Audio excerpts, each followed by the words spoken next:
Good morning, everyone. Thank you for attending the 2021 Pacific Northwest Pretreatment Workshop. We are all gathering together virtually again this year. So we're glad that you can be here, and we hope everyone's ready to learn. We wanted to go through a few housekeeping items before we start the workshop. The CEUs require that we require monitoring participation. So we will have a poll at the end of every presentation, and you will need to participate in the poll to get credit for that presentation. Each presentation, each 1 hour session is worth 0.1 CEUs. Please utilize the Q&A box for presentation questions or technical difficulties. Again, this is the same platform that we used last year. So if you attended our virtual workshop last year, you'll be a little more familiar with the platform.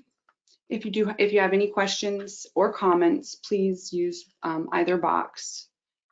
In between each session, we're going to have a 5-minute break.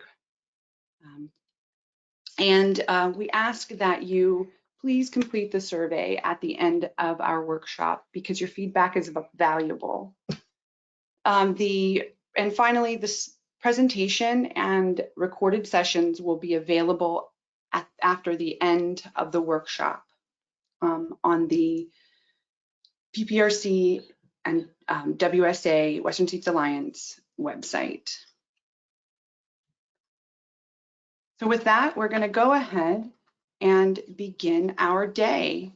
We are going to welcome our first presenter here. Most of you know Cynthia Finley. She is the Director of Regulatory Affairs for the National Association of Clean Water Agencies. So everyone, please join me, in welcoming Cynthia.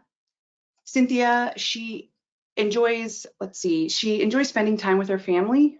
So a little bit about her, she enjoys spending time with her family, which consists of her husband, 4 kids, 2 dogs, 3 cats, and a crested gecko. Her hobbies include home improvement and gardening. And so Cynthia, thank you so much for participating this year and welcome. We'll pass things over to you so that you can begin your presentation. Thank you, Andrea, for the introduction. I'm going to try to get my slides up here in just a second.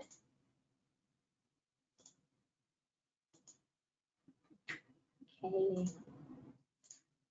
All right, is that showing up properly? Yes. Okay, great. I'll get started then. Hi, everybody. I'm really happy to be here with you today. I, of course, wish I could be there in person. We could all be together in person, and I hope we'll be back to gathering in person very soon. I'm here in my office in Washington, D.C. today, and I would much rather be out in the Pacific Northwest with you. I said this before when I spoke in that I grew up in the Seattle area, in Bothell, actually, and got my master's degree at the University of Washington, so Pacific Northwest will always be home to me.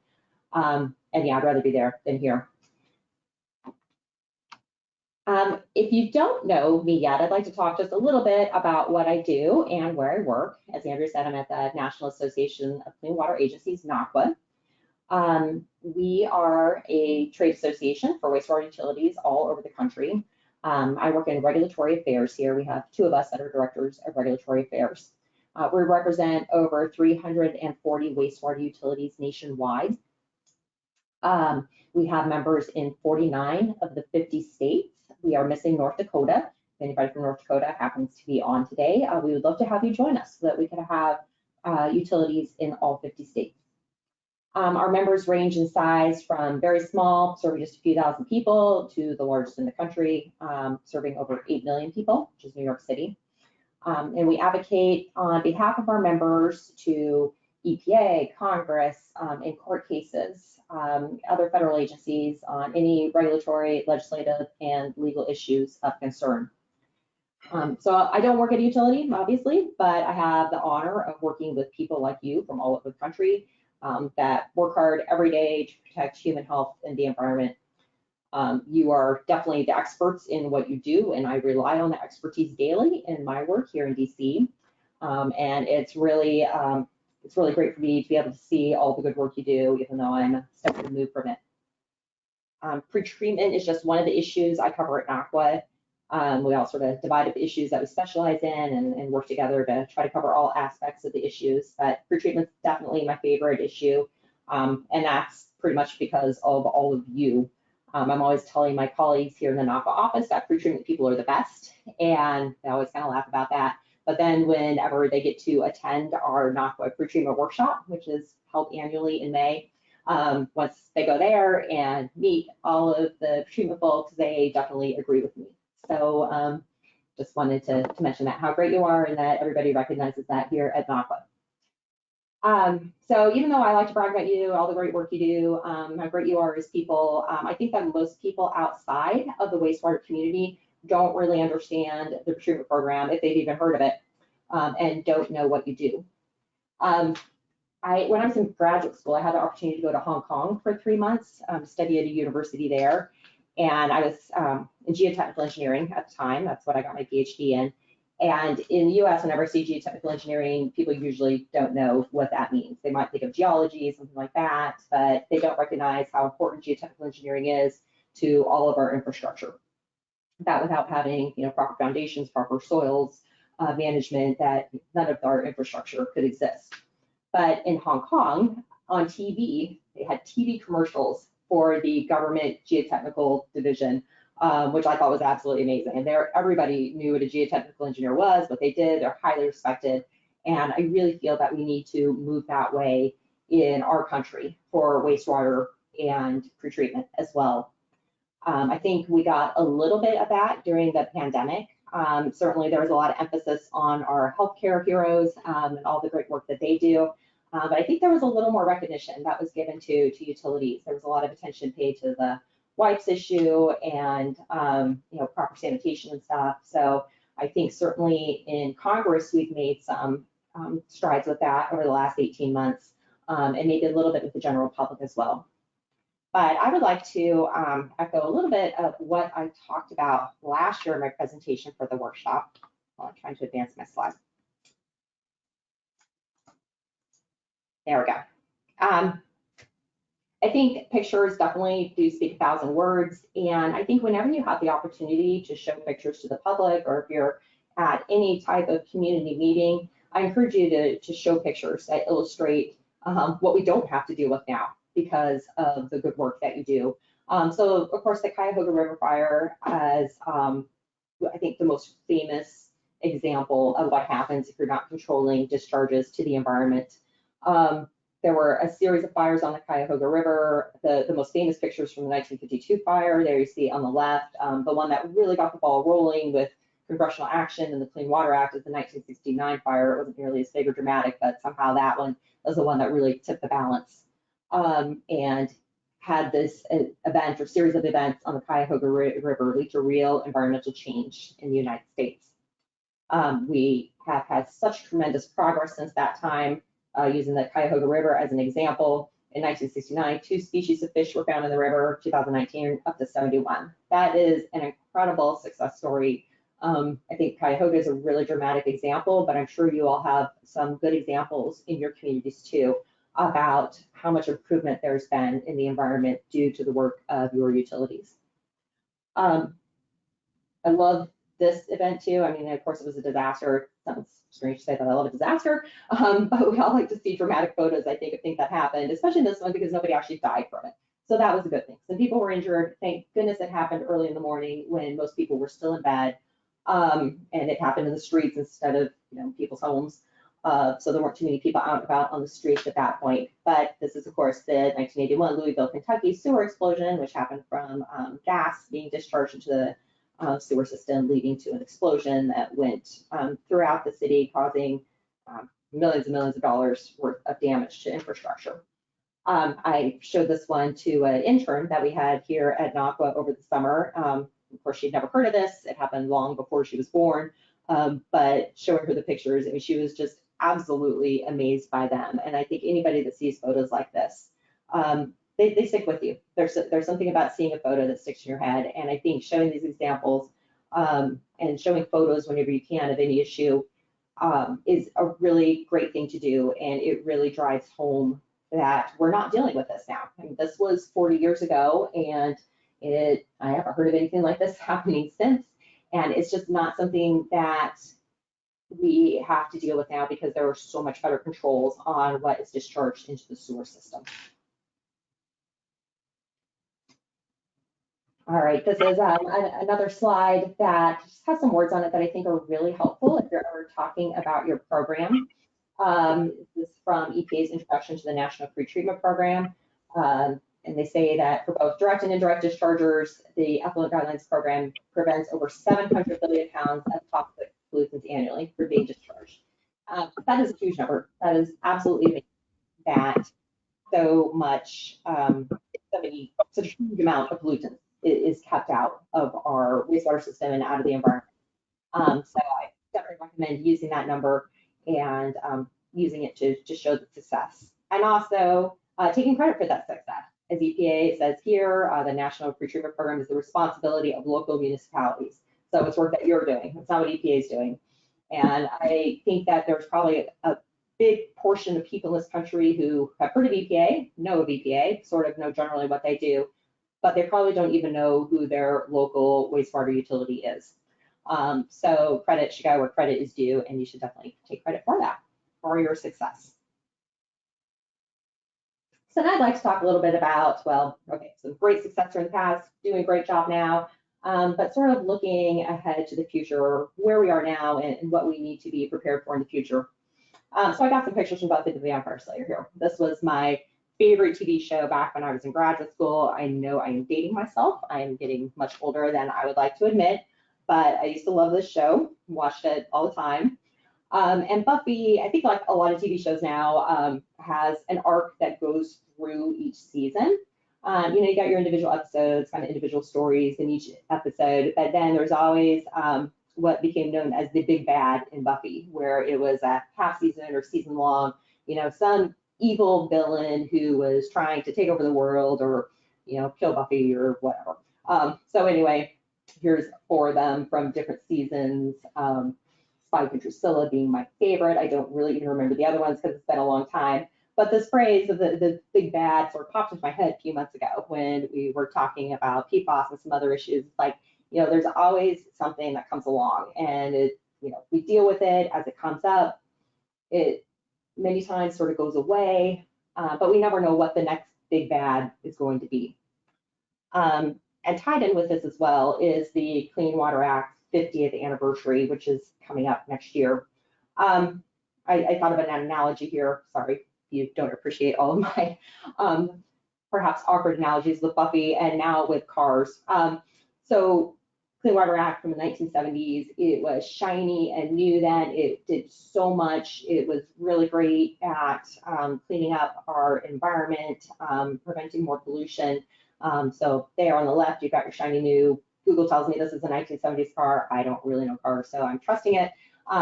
Looks great. But now, 50 years later, we kind of have a beater. It still runs.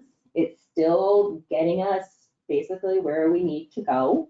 It's not totally defunct, but it doesn't have all of the greatest features, and it's probably not doing everything that it could, or it's not doing it very efficiently for cars, not very fuel efficient, older cars. And I think we're dealing with the same thing with the Clean Water Act now. So it was good at the time. It was written, took care of a lot of very basic things that needed to be taken care of. But now, as we're dealing with different issues than were around in the early 70s, it really might not be suitable. I thought of this analogy because I had a minivan that I got in 2010. It was a 2007 Honda Odyssey. I finally was able to get a new car this summer. My old car was bashed in on the side several times. Happened when my husband was driving, not me, I'd like to note. You know, my kids had puked in it so many times. They'd eaten it all the time. There were French fries and other food just everywhere. Really disgusting. The air conditioning broke while I was driving to Texas last summer, which was a little inconvenient. Got fixed, it broke again. Like things were just not working. Oh, the front bumper had come off while I was driving, so I had to tie it up with hockey laces. So the car was a mess. At the same time, like I didn't think I really needed anything that was super fancy and stuff. And I didn't get a super fancy car. I got another minivan, but it has all these great features that I didn't even know I would need. It's got the Apple CarPlay. It's got those keys where you just touch the door handle, it unlocks. You don't even have to get the key out. You know, just all these really nice things that I didn't know I needed. But now that I have them, they're really great, and it makes driving so much more fun. But anyway, so I think the Clean Water Act is sort of like that. There's things that we didn't know we needed a while ago, but it's sort of becoming apparent that we need a little update, even though it is really, really hard to do because, yes, it would take an act of Congress to do it. So I want to talk about a couple issues and sort of how these relate to the big bad and to the 50th anniversary of the Clean Water Act. So the first of these is COVID-19, which of course we've all been dealing with over the last 18 months. I think for most of us, it really turned our lives upside down in many, many ways. For people like me that basically sit at a desk all day, it was pretty easy for us to take home our laptops, and although we're dealing with barking dogs and screaming kids and stuff like that, we can still just work from home. But for a lot of our utility members, it's not so easy to do. If you're pretreatment, you're doing inspections, all that kind of stuff, you know, sitting at home, doing it from your laptop's not necessarily an option. There's a lot of great innovation that happened though, as y'all figured out how to do your jobs in this situation. Depending on where you lived, there were different restrictions about going places or just different comfort levels of different industrial users and letting you have access. So a lot of people have adapted by doing virtual inspections and trying to do more work electronically, which I think is absolutely fantastic. We have so many great digital tools that are not being fully utilized at this point in the pretreatment program. And I think it's definitely time to sort of push the edges on that and really move into the modern era. I've heard from members, you know, some regulatory agencies are totally fine with doing things like that. Others have been a bit more resistant.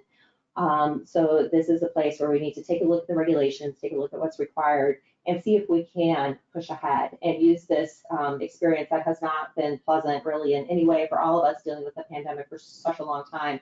But how can we use this to do something positive? How can we really modernize everything that is done to make things more efficient and to really improve the work that we're doing? All right, the next big bad, which I think is the biggest of the bads right now, is PFAS. And we've been dealing with this for the last few years, but Congress is definitely right now just really, really focused on this. And the implications for utilities are, I think, still very uncertain at this point. We've had EPA decide to pursue effluent guidelines for a couple different categories, which I think is just the tip of the iceberg for this. PNPWs often get unfairly blamed for sending PFAS out to the environment, but of course utilities are not using it, we're not making it, it is just coming to the utilities, and it's not something that our utilities were designed to treat. So it's really should not be fully our responsibility to try to keep this out of wastewater treatment plants. Effluent guidelines will help, certainly for industries that or pretreatment standards will help for industries that are discharging into sewer systems, and that is right and good that they should be developed. But we still have this issue of PFAS being used in so many different products. I mean, practically everything that we use has PFAS in it. You know, carpets, furniture, clothing, makeup, cleaning products, fast food, containers, or dishes, everything. And so making pretreatment standards, effluent guidelines for PFAS, like I said, it's great, it should be done, no problem with that. But it's using the Clean Water Act to do it, which is really not the best way to go after all these sources of PFAS, because we can't go after the domestic dischargers that way. There are other federal laws that might be helpful, like TSCA, to controlled chemicals, but they don't work very efficiently either. So what we really need to do is think about, well, okay, we can use the Clean Water Act in some respects, but this is not the solution to the problem. There have to be other solutions as well. And what do we need to change, and which federal regulations or what laws need to be changed so that we can control these chemicals better. Back when we're dealing with dental amalgam, I don't think any of us ever agreed that, yeah, it's a good thing for a dental office to have a dental amalgam separator, but was doing it through the Pretreatment Program and Clean Water Act the best way to do it. And I remember talking with EPA about that and said, well, it's the only thing we have. There was not another way that they could go about doing it. And so I feel like we're sort of the same thing here. Yes, there's some things that can be done for PFAS with the Clean Water Act, but what else can we do so that POTWs are not left being responsible for taking PFAS out of wastewater with technologies that don't exist yet and at a very high cost whenever they are introduced. All right, cybersecurity is another one of our big bads right now. Again, something we've talked about for many years, but never really paid close attention to it. I think a lot of us that deal in security areas sort of knew that, yeah, cybersecurity for wastewater utilities and for the whole water sector is really not great right now, but nothing had really happened. So there was not a big incentive to really take aggressive action to try to improve cybersecurity. But I think we've reached that point now. Congress is definitely paying attention to this. We've had many utilities that have been hit by ransomware attacks over the last few years. Good thing about ransomware attacks is they don't affect the operations of the utility, so no dangers to drinking water, no effects on wastewater treatment, but they do affect the business operations. So utilities that have had attacks have had email down for a long time, or their billing operations down. So it's of course a financial issue, but it's also really bad public relations. Some utilities that have had ransomware attacks have not been able to get their billing out for a couple months. And so then when they finally get everything functioning properly again, then they end up sending out 3 bills within 2 weeks or something like that, which then creates a headache as everybody's calling in wondering what all these bills are for. And it's really just not a great thing to deal with public relations wise. And now, of course, we have seen some attacks on treatment processes themselves, and that is what has really gotten the attention of Congress, and I think is going to lead to some type of action relatively soon for utilities. At the beginning of this year, in Oldsmar, Florida, which is a relatively small town, population of about 15,000, they had a cyber attack on their treatment system. So somebody accessed it and raised the sodium hydroxide level by more than 100 times the normal level. Fortunately, the operator saw this happening and was able to correct it immediately, so no harm done. But the fact that somebody was able to get in and do that was definitely a wake-up call, not only for that utility, but I think for the water sector as a whole. It's debatable how much harm somebody could do to the quality of the drinking water by doing something like this. So, would it kill a whole city? Probably not. But certainly we don't want to take any risk with that. And then with drinking water systems, there's always the issue of contaminating the distribution system, which would be a giant nightmare to deal with. For wastewater utilities, we wouldn't have quite such a dramatic impact of denying drinking water to our populations, but certainly the environmental impacts that could come from disrupted wastewater treatment would not be good to deal with at all. And if a drinking water utility has a contamination event, who are they going to look to treat the contaminated water? They're going to be looking to wastewater utilities. So definitely something that we need to look at as a sector, something that we're working on with the other water sector associations. And we'd like to see that anything that Congress does makes sense for utilities. And this is another area where EPA is looking at what can we do with our authority under the Clean Water Act to improve cybersecurity.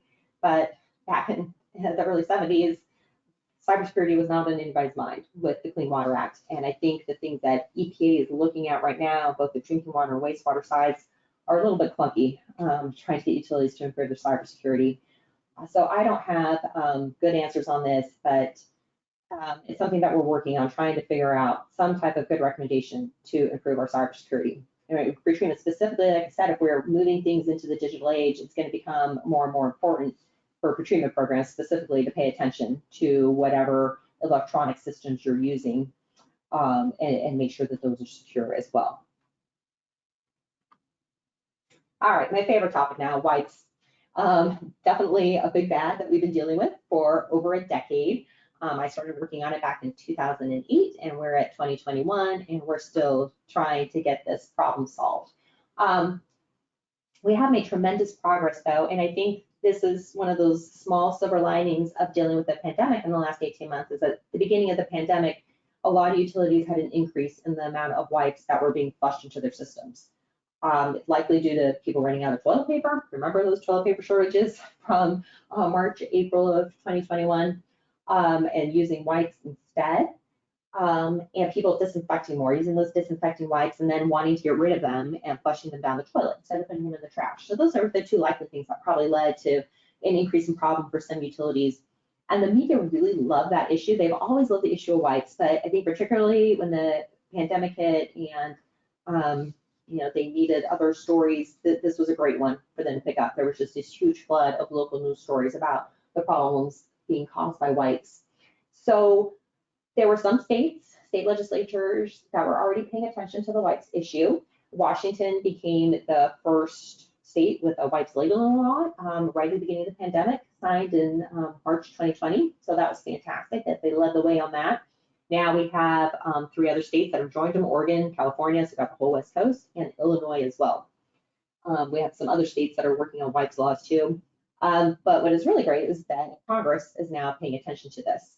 There has been a wipes labeling law, similar to the California, Washington approach, to label non-flushable wipes with a clear do not flush logo and to have do not flush clearly stated on the package.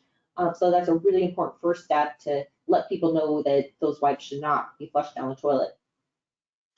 We are expecting another bill to be introduced in Congress soon that would deal with the flushable label on wipes. So it would require that wipes that are labeled flushable meet the flushability specifications of the IWSFG, which is the International Water Services Flushability Group. Quite a mouthful, but it's a group that NACWA and other wastewater associations from around the world just joined together and came up with a flushability specification that we believe will protect sewer systems from wipes, that wipes will be safe to flush if they follow these specifications. So that bill that we expect to be introduced in Congress sometime soon would require that any wipe using that flushable label meet that IWSFG flushability specification, which would be fantastic. We've also had Kimberly-Clark, which is a major manufacturer of flushable wipes, agree to meet the IWSFG standard. That was part of a settlement with a lawsuit with Charleston Water Services. And we expect that other wipes manufacturers will be joining them and agreeing to meet the specification as well for the flushable wipes. So we may come to a point here soon where we can actually trust a wipe that's labeled flushable and it'll be safe to flush. So it's great to see some action on this. But what we are still limited to is that there is no law out there that can control what people flush down their own toilets. So we're still going to have to do a lot of the public outreach and education to make sure people know that they can't flush these products and to look at the label and to make a decision. Then once we kind of wrap this up with wipes, if we can get federal laws on wipes, then we're going to have to look at these other products too, like the dog scooping bags, the kitty litter. I think there's toilet cleaning brushes and other things that are labeled flushable. There just seems to be this great desire to introduce products that are called flushable so that they present an attractive disposal option to people. So we'll have to tackle all those, but we've been focusing on wipes and laying the groundwork with them. All right, pharmaceuticals.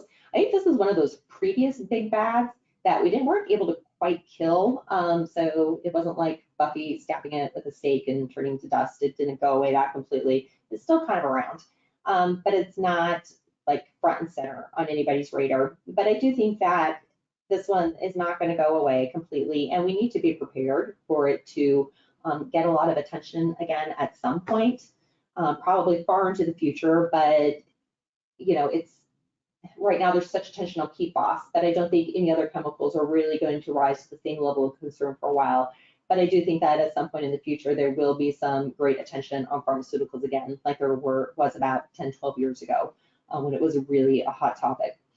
And so again, it's one of those things where The Clean Water Act can control the discharges from pharmaceutical manufacturing facilities, but it can't control what people excrete, and it can't control what people flush down their toilets.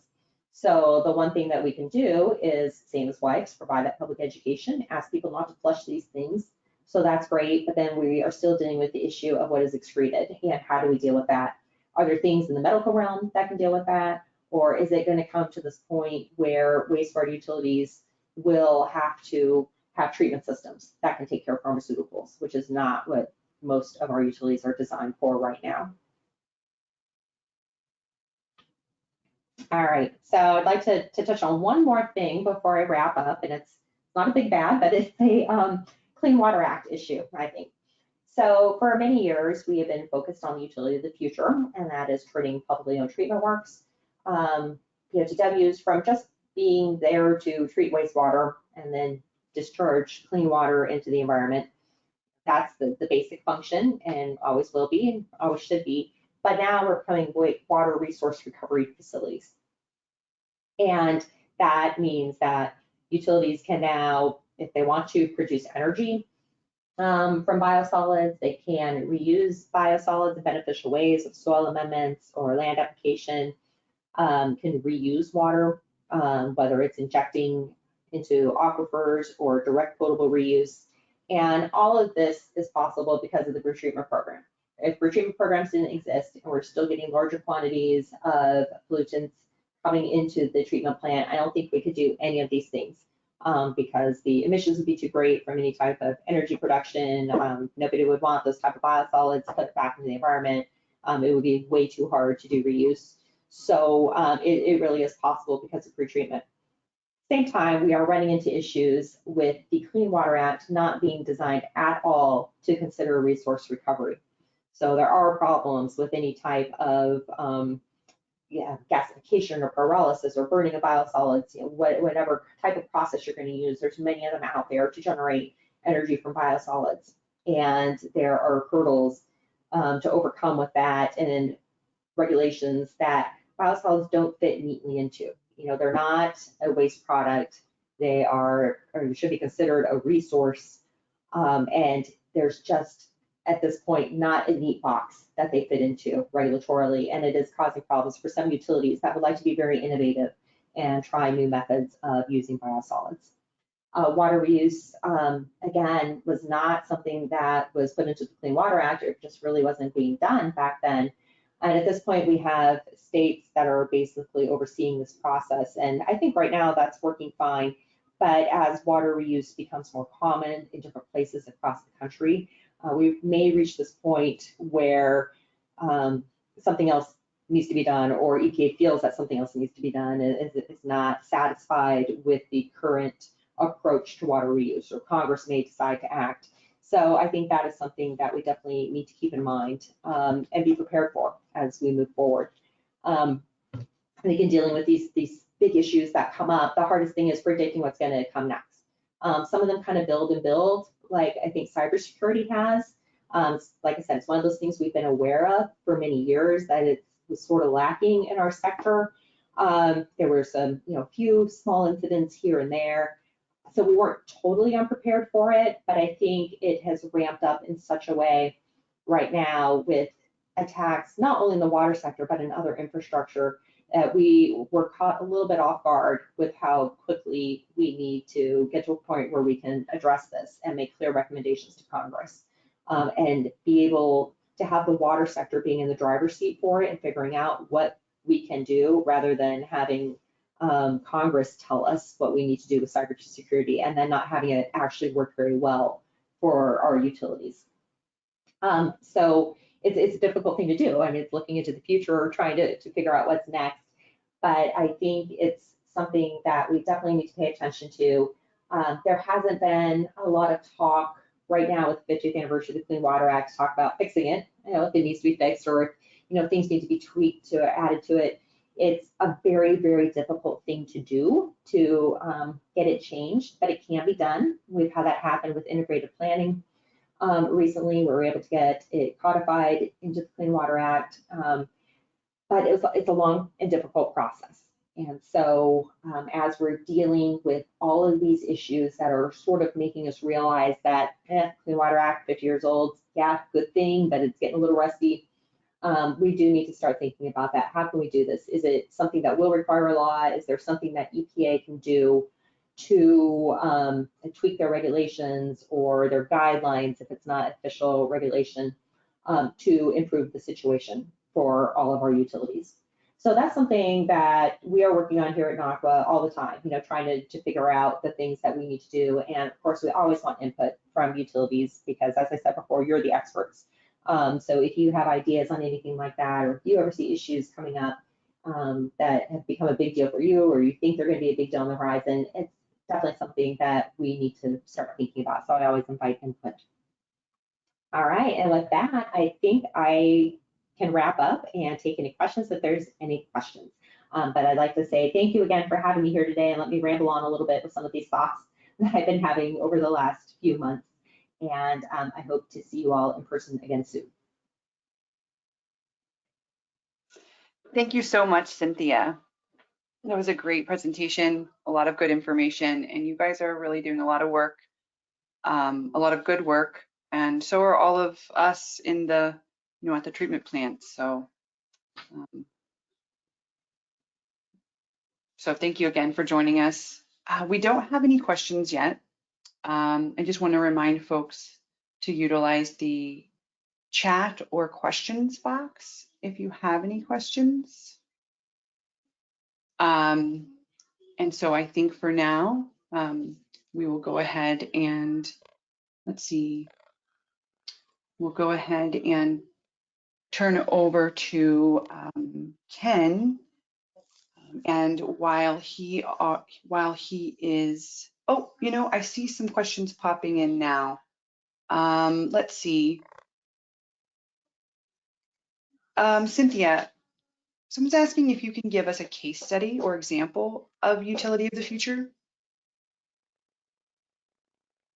Oh, wow. Yeah, there's a lot of them. I can't think of any off the top of my head. I wasn't really prepared to give an example. Great question. There's a lot of different things that people are doing, and I would say probably not every utility is doing all of them, but there are, utilities who are doing energy production for biosolids, who are doing water reuse, which is definitely more common in arid parts of the country than Texas, California, Arizona, those places. So I can't think of a good story to tell you off the top of my head. But if you're interested, I can definitely, maybe I could send you some links or something like that to some good summaries. Okay, yeah, great. Another question, if flushable wipes start becoming labeled flushable and are indeed flushable, will that become more confusing?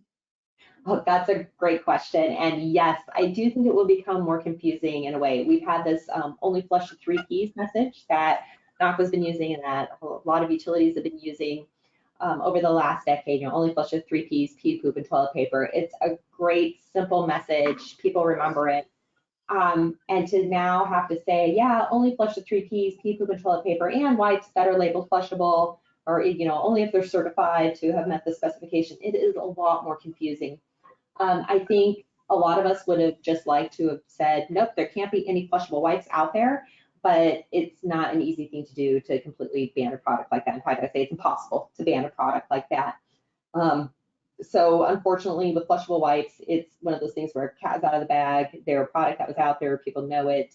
It is just impossible to completely get rid of it. So although it will make the message more confusing, I think it is something that we have to deal with, and it at least gives people that option that if they do feel they need a product like that, which, I mean, I've heard of people that have medical conditions where this really is a good product for them to be able to use, to have a flushable wipe. So, I'm not unsympathetic to anybody that really feels that they need that type of product.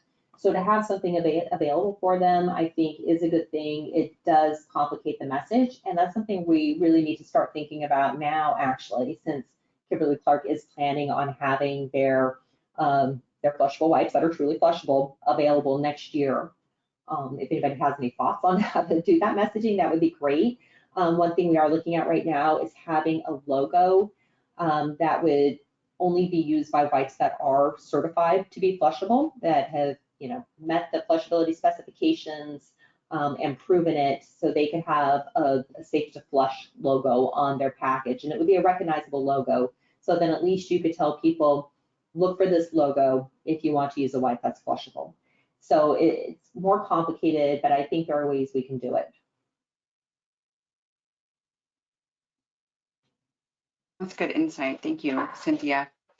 We have one final question here. Someone's wondering if we're still on track for Nashville next year.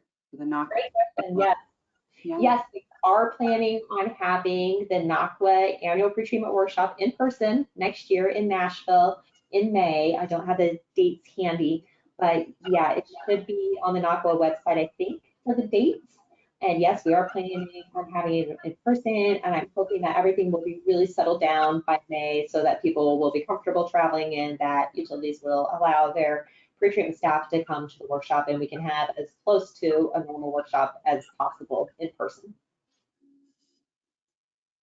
Yes, wonderful. I too hope that we will be in a position to make it out to Nashville in May. Well, Cynthia, thanks again for your time. And I'll loop back if we have any other questions with you via email. Andrea. Yeah, no problem. Enjoy the rest of your day. So let's see, I'm going to go ahead and we're going to pull up our agenda. And I realized that I neglected to introduce, introduce myself and my co-moderator, the moderators for the workshop today. And then I'd also like to mention the other planning committee members. If I can get this PowerPoint up. I may wait till after the second presentation. But anyways, my name is Andrea Swan, and I am the pretreatment coordinator for the city of Sumner, Washington. And I also have Ari DeHoop online here. Hi, Ari. Yes, good morning, everybody. My name is Ari DeHoop. I am the Pretreatment Program Administrator for the City of Klamath Falls in Klamath Falls, Oregon. Thank you. So Ari and I will be sharing introductions and going back and forth with questions during the workshop today. So we both welcome everyone, and we're excited for the rest of the day, the rest of the presentations.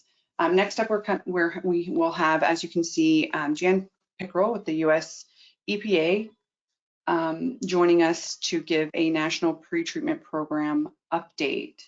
We are a little early in ending our first presentation, so I think we're going to go ahead and give some time for our, give a 5 or 6 minute bathroom break.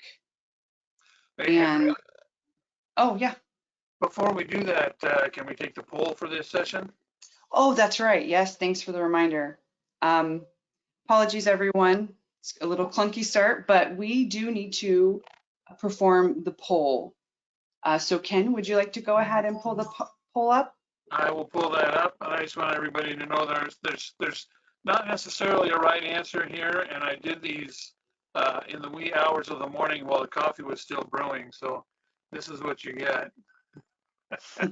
So Cynthia Finley is the Director of Regulatory Affairs for, please select one, OSHA, NACWA, or Pizza Hut.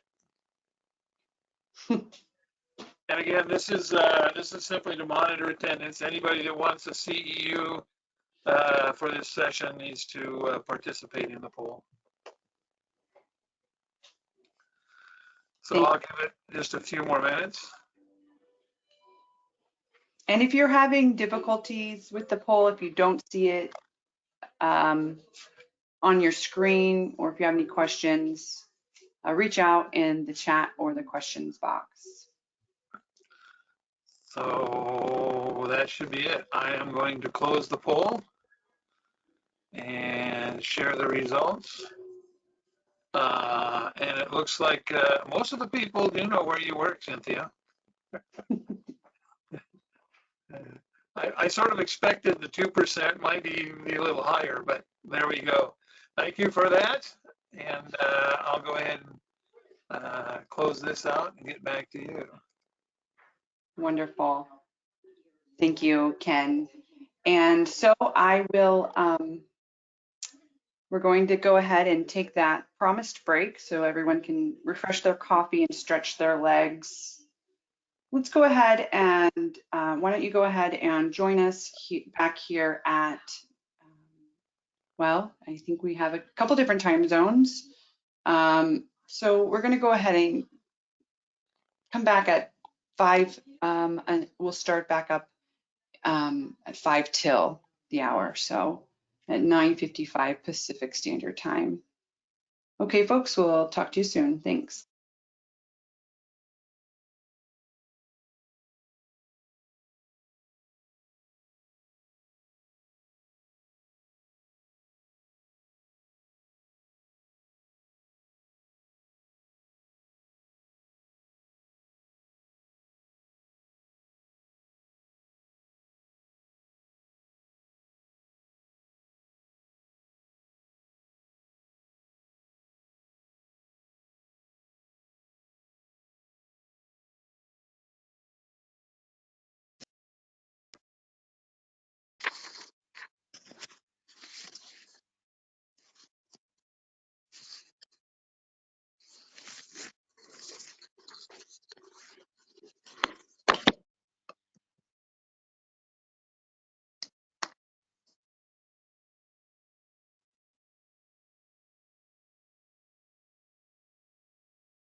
Okay, everyone, hello and welcome back. We're going to go ahead and get started. But before we get into the next presentation, I would like to introduce the Pacific Northwest Pretreatment Workshop Planning Committee and thank them all for their contributions this year. If it wasn't for this group, we wouldn't have the workshop that we're sitting through today. So, you know, we see, first it's myself. Again, I already introduced myself. Then we have Shane Sinclair.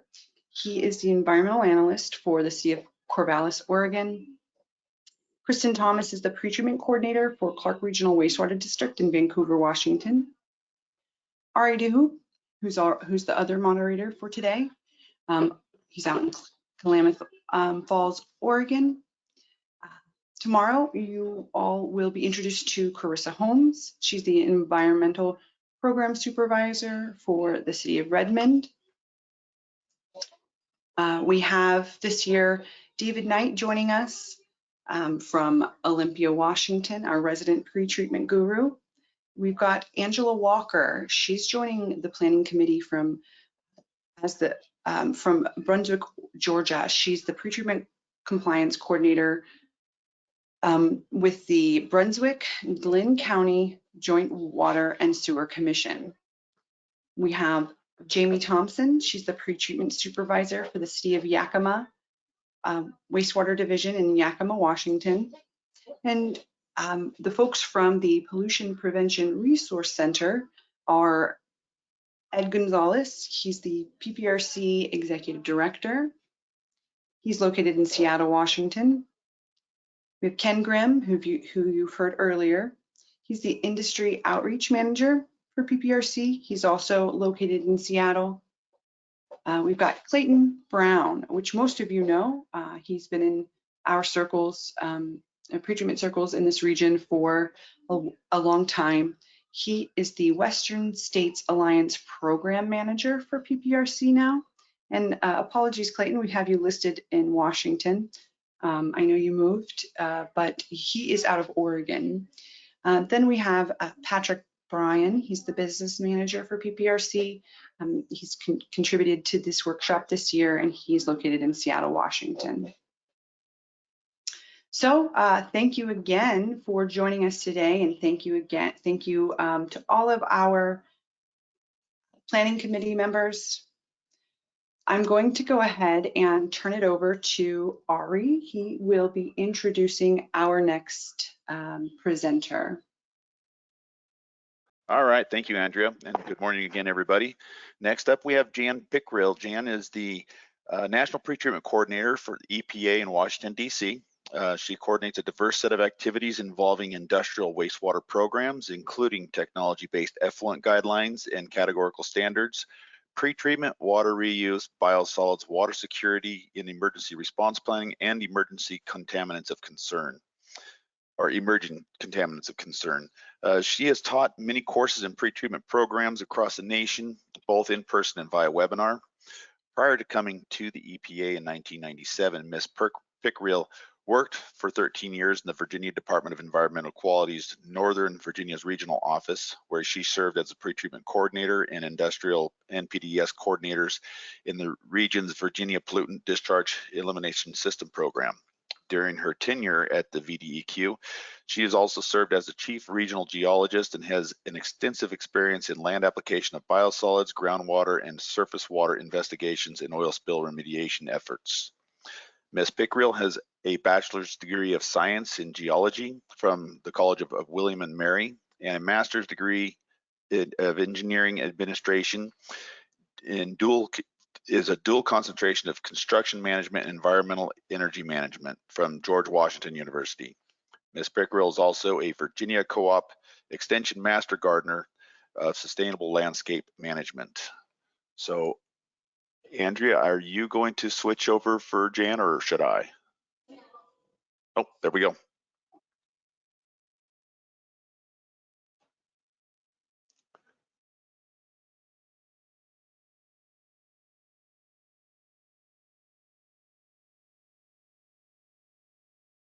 Okay, and hopefully you can see the screen now. Yes? Yes, it looks good to us. Thanks, Jan. Okay. Hi there, and thank you for inviting me back, even though we are virtual this time instead of in person.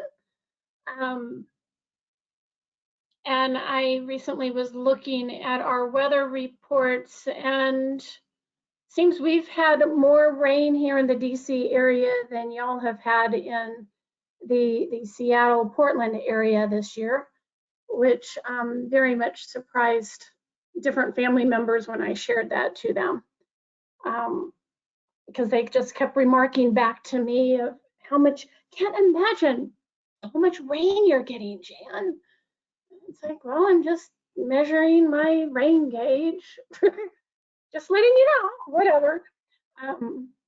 But 2 out of 3 of them are in Southern California, and so almost a fog is a rain event for them. But the other one's in Idaho, and very much is still marveling at the idea that the rain and the cold and the fact that he is experiencing seasons now, which is something he really did not experience all too much in Orange County, California. But anyways, okay. Next up, oh, come on. Advanced slide, there we go.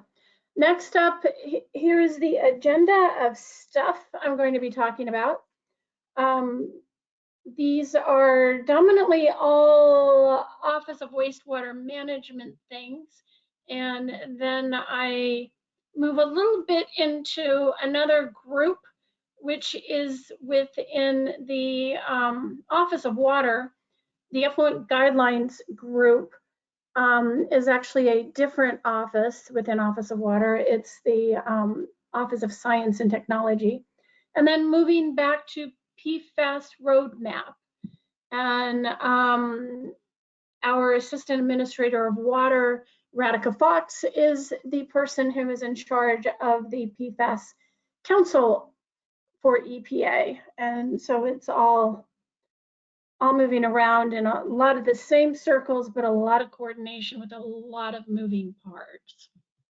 So the first thing I'm bringing to your attention is WIFIA and SWIFIA. Basically, this is the Wastewater Funding Act that was developed by Congress back in 2014. And then in 2018, Congress expanded it to have the state network where the states are in charge of helping disseminate the money out there. And my big point of bringing WIFIA and SWIFIA to the top of your minds is that they have a lot of money that they give out for different contracts to do a lot of different types of projects. That 2021 so far is that I just looked up that number and totaled up those 20 projects dollar amounts for January through October. Yes, that is the correct decimal point. 4,329.4 million for 20 projects. And the projects are very diverse. Everything from water reuse to expanding biogas and putting in replacement sewer lines. So it really depends on what your community submits, and the fact that you can put, if it's something within your community, but spread throughout a bunch of different departments, like let's say you can do so much on your stormwater system, but then you'll also be digging up that, pipeline, that the piping collection system that's in the middle of the street, which means while you've got the street torn up, why don't you dig up part and replace the sewer line too, since the street is open? And you can do them at the same time under the same contract system, and not have to get multiple contracts awarded to you with multiple deadlines for reporting, multiple accounts that you have to do, accounts payable, et cetera, too. There are a whole lot of different self-help fact sheets and at your own leisure presentations you can read at that website that I have down at the bottom of the page. Next up, you all have probably heard us talk about in the past the National Water Reuse Action Plan. The first RAP, as we call it, was announced in 2020. Before it even came about, I know there was a national meeting. Can't remember if it was Boise or someplace. I know it was in Idaho. And lots of our fearless leaders were there trying to talk with everyone, get input, get suggestions. And we so far have 51 actions in that action plan.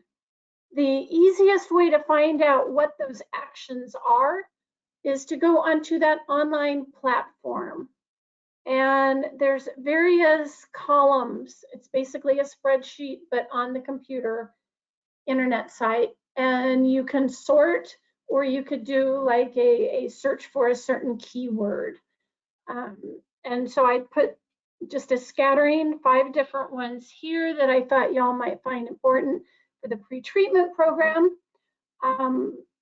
One of them being one that, if Cynthia is still on the line, is chaired by NACWA to give some case studies of what some POTWs are doing out there and how they are implementing a water reuse program.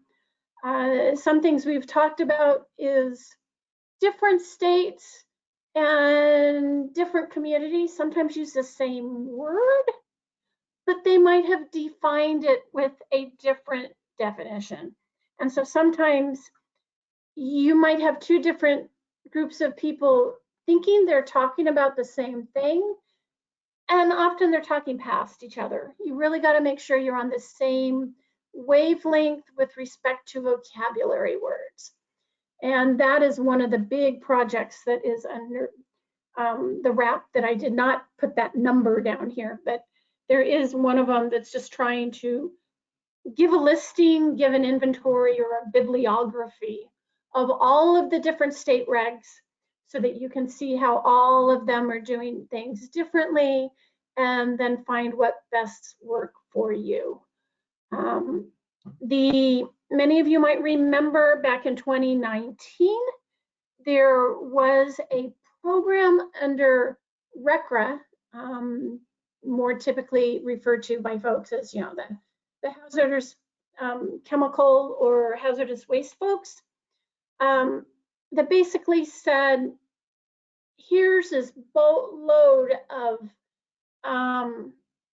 scientific reports that say that a standard sewage treatment plant that's using biological type treatment cannot treat for a lot of pharmaceuticals, be it stuff that people flush when they use the services in the bathroom versus when they have a whole bunch of unused or expired medications and they're trying to figure out what to do with the unused and expired medications.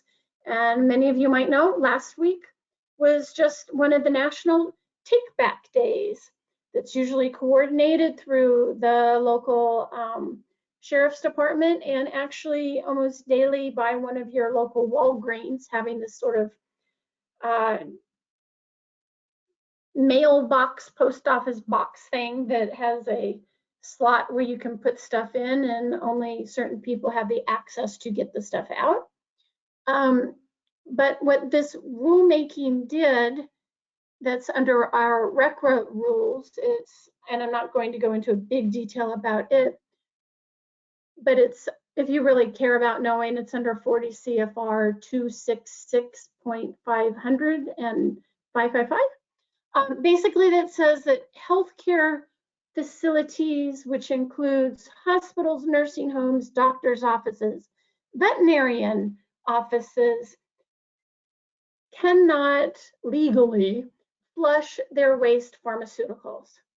We've gotten lots of questions about that over time. And so one of the projects here is just to align all of those communication tools, see if there's some that we can write more clearly, because some folks are saying, well, EPA says this, and then I read this other thing from the Drug Enforcement Agency. I read this other thing from the Food and Drug Administration. How am I supposed to reconcile all of those? And that's actually what the number 2.9 is trying to achieve. So let's align all those policies and communication tools. Let's see, some of the things there with food animal protein processing facilities.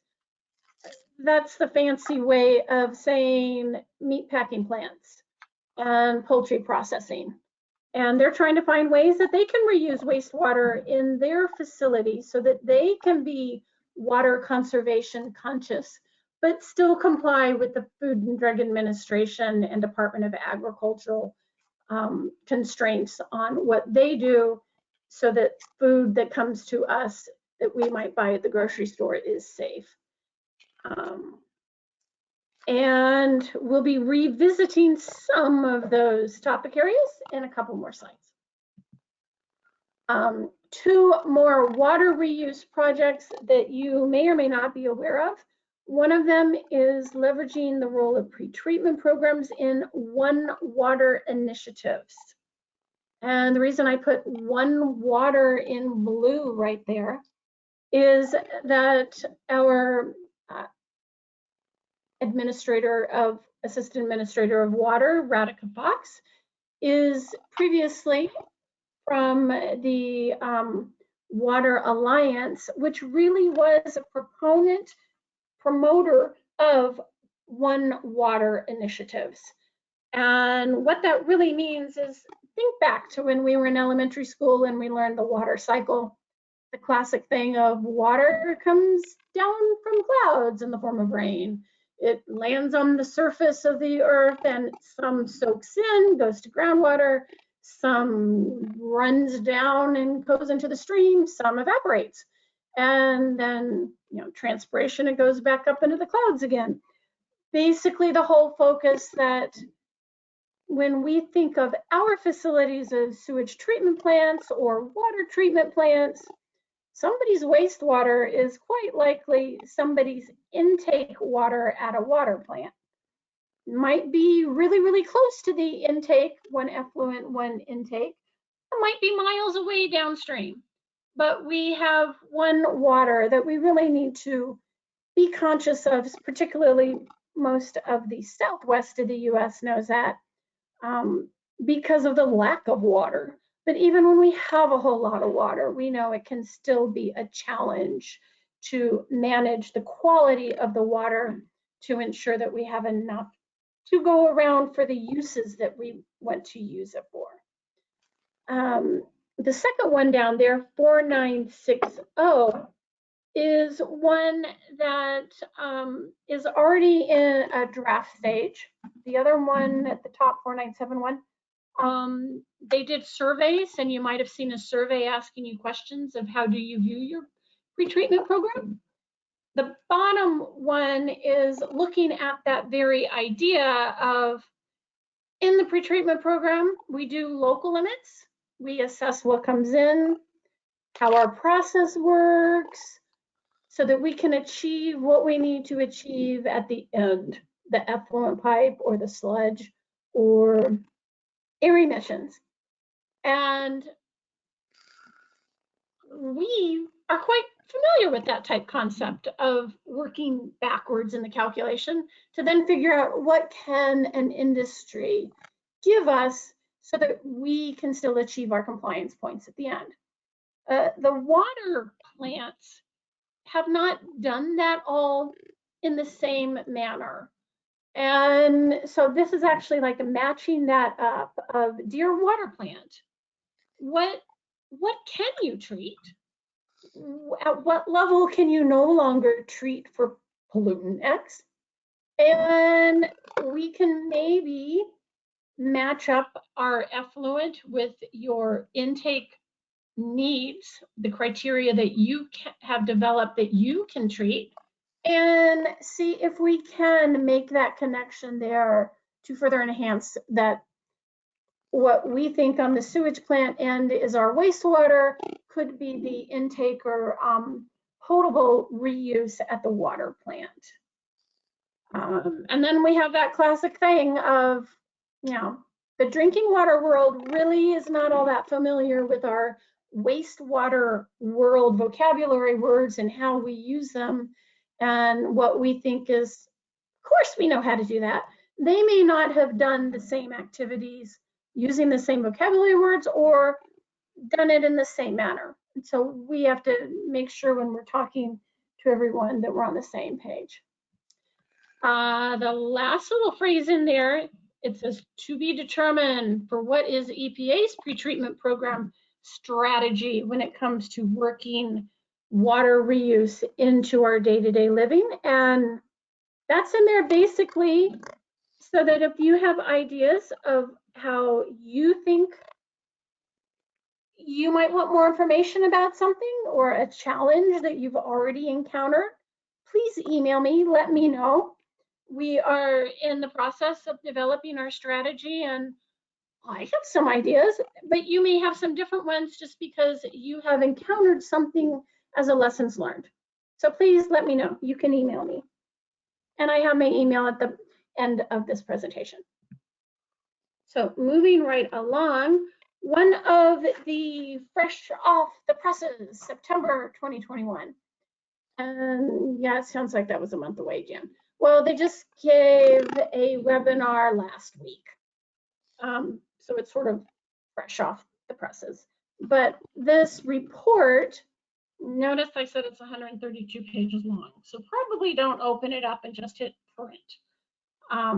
But it goes through identifying those programs around the US where, let's say in one community, they sampled the wastewater coming out of the college dormitories.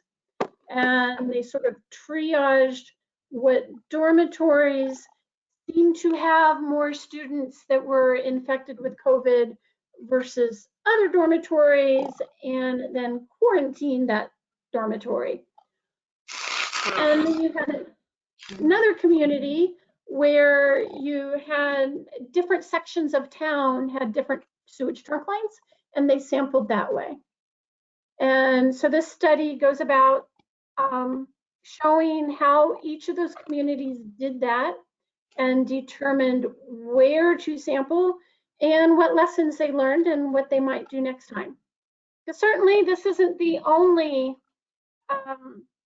flu or virus that we have encountered over the years.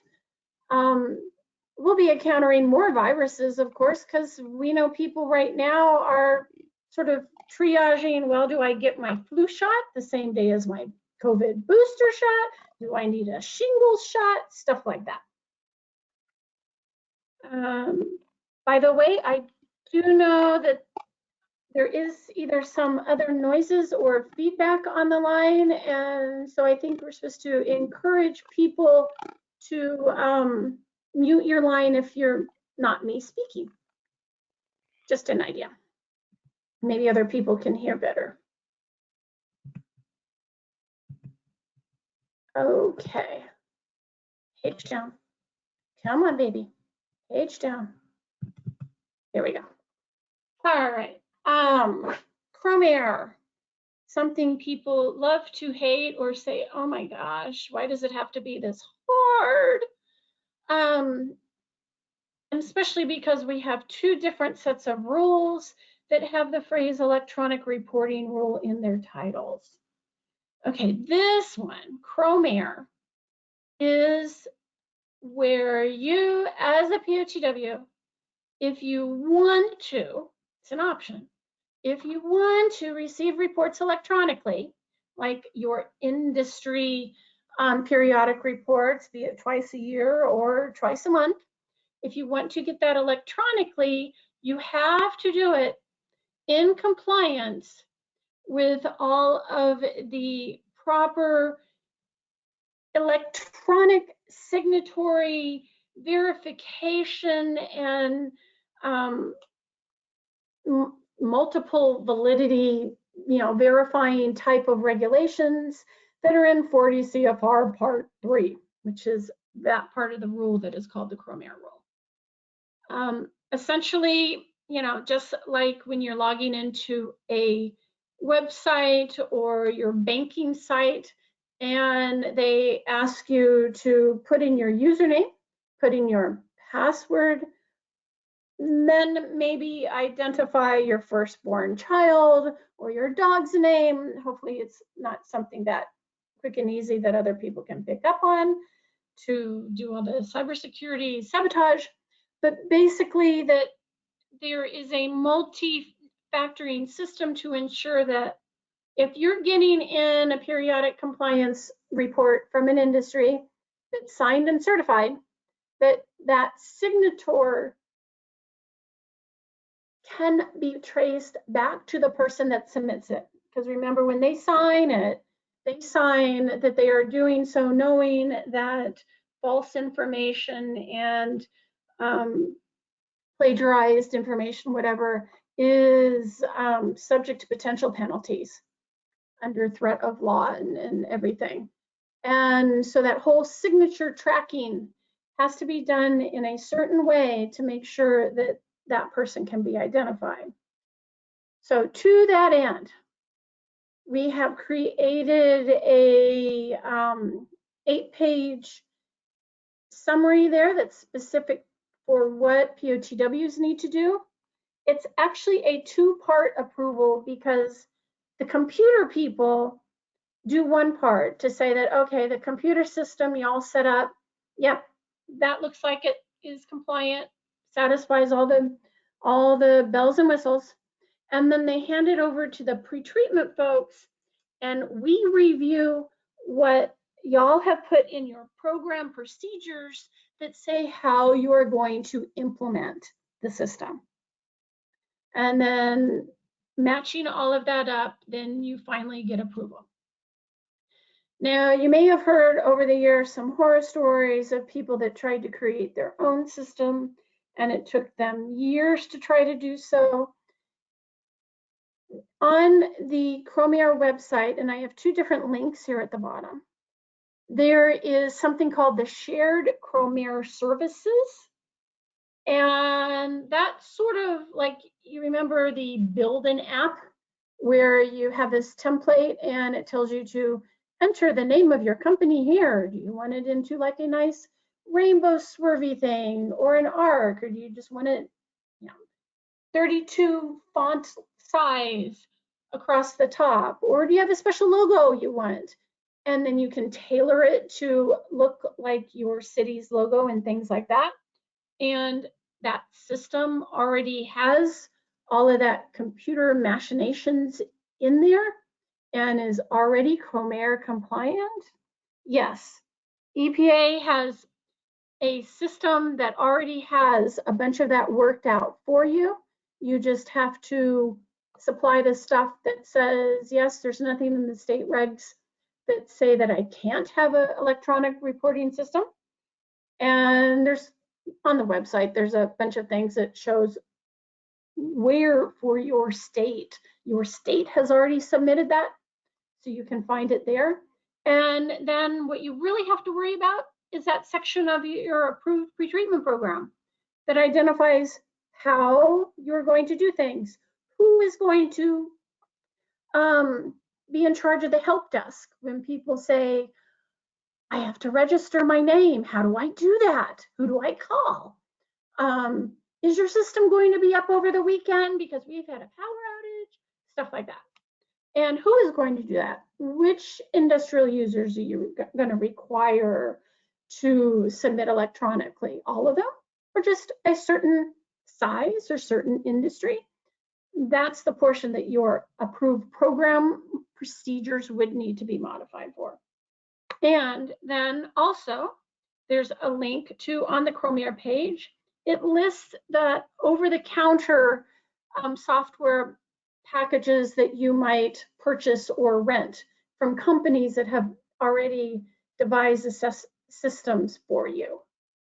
And don't get too wedded to this 2015 guidance that is the front page posted right there, because we are in the middle of updating that, because we have really expanded that share Chromier services and amended it with a whole bunch of the FAQs that we have had that people have emailed in. Okay, now that other electronic reporting rule is the Npdes electronic reporting rule. That is a very separate rule, and it specifies what must be submitted to the state or EPA, that your DMRs must be electronically submitted, that your biosolids annual report must be submitted. So those have already been active for a long while, and you see here 2 little photographs of basically sludge annual reports from 2015, and then just 5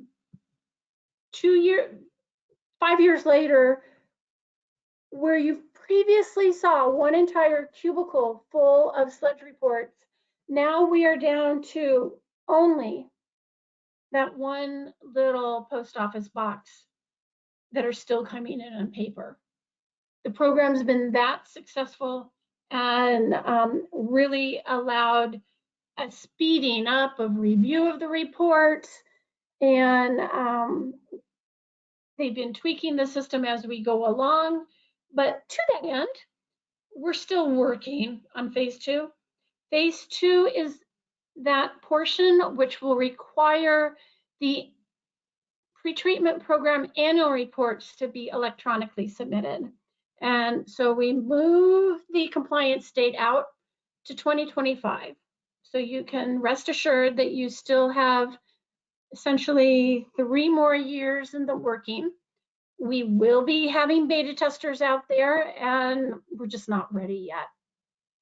But so keep your eyes open for further emails and notices, and we'll be talking about that sometime soon. But you can just take a sigh of relief right now and not have to worry about what your past year's activities would have to be electronically reported.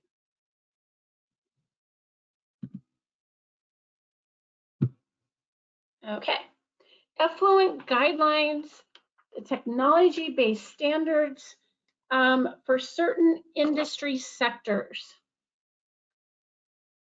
Hopefully that is not a new term for you, and all those little phrases are not new to you. EPA Office of Science and Technology just published their proposed Effluent Guidelines Plan number 15. And we accepted comments until October 14. And as of last week, I checked the electronic docket and saw that 23 different entities, different folks, had submitted comments about this proposed plan of action.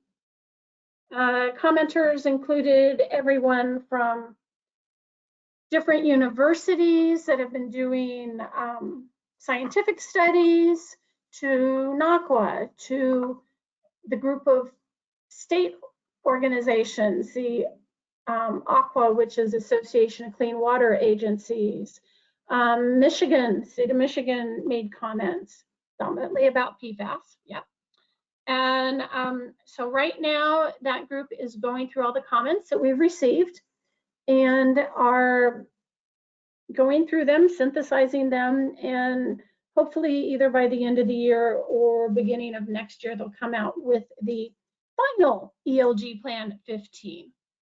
And what this ELG Plan 15 will really say is it will include, where the preliminary plan gives you the preliminary category reviews, it will give you the final category reviews. What the preliminary plan said was we went through a bunch of cross-category concentration ranking, and I'll explain soon what that means. We also, in that plan, identified here are new or existing sectors that we have regulations for that we are going to open up and do a new rulemaking for, incorporate new things into them. And also it said we're going to do more detailed studies on these other industry sectors. And last but not least, at the bottom there, you see it also had other updates and announcements, which included this year, of course, a lot of PFAS stuff. So as I said, I was going to explain what in the world does cross-category concentration ranking mean. And what the folks did was actually look at all of the DMR, discharge monitoring report data that was in the national database, pull down all of the data that was submitted, total up different pollutants have a different weighted factor, add up all of the different weights of pollutants, as well as noting by different means what the pollutants are, because like mercury or something of a persistent bioaccumulative nature might have different weighting factors than BOD and solids. And okay, so what are the top 5 in the amount of pollutants loading that was discharged? Because they had to take the concentration and then estimate or calculate out the loading and then back calculate it up to say, well, we started out with concentrations. So the top 5 ones are there. And then we looked at, well, okay, those all have effluent guidelines, okay? What type of treatment technology did we say they should be using, or was at the time that these industries effluent guidelines were originally developed, what was at that time the best available treatment technology that they could use to treat their pollutants? And then, you know what? It's still basically a lot of the same treatment technology. So if we opened those up again, we might just actually come out with the same level of pollutant. So it's probably not worthwhile to really open those up again. Okay, so that was the decision for those 5. If you disagree with that decision, well, hopefully you commented by the middle of October, as that previous slide showed. So, but then we did notice that in the comments received last go around, Plan 14, we got a lot of comments about landfills. But most of the comments about landfills had to do with PFAS in the landfills. Well, and you know what? We don't have a whole lot of data on that because we are still in the process of developing an analytical procedure to test and quantify PFAS in wastewater. So we concluded at that point, we need more study.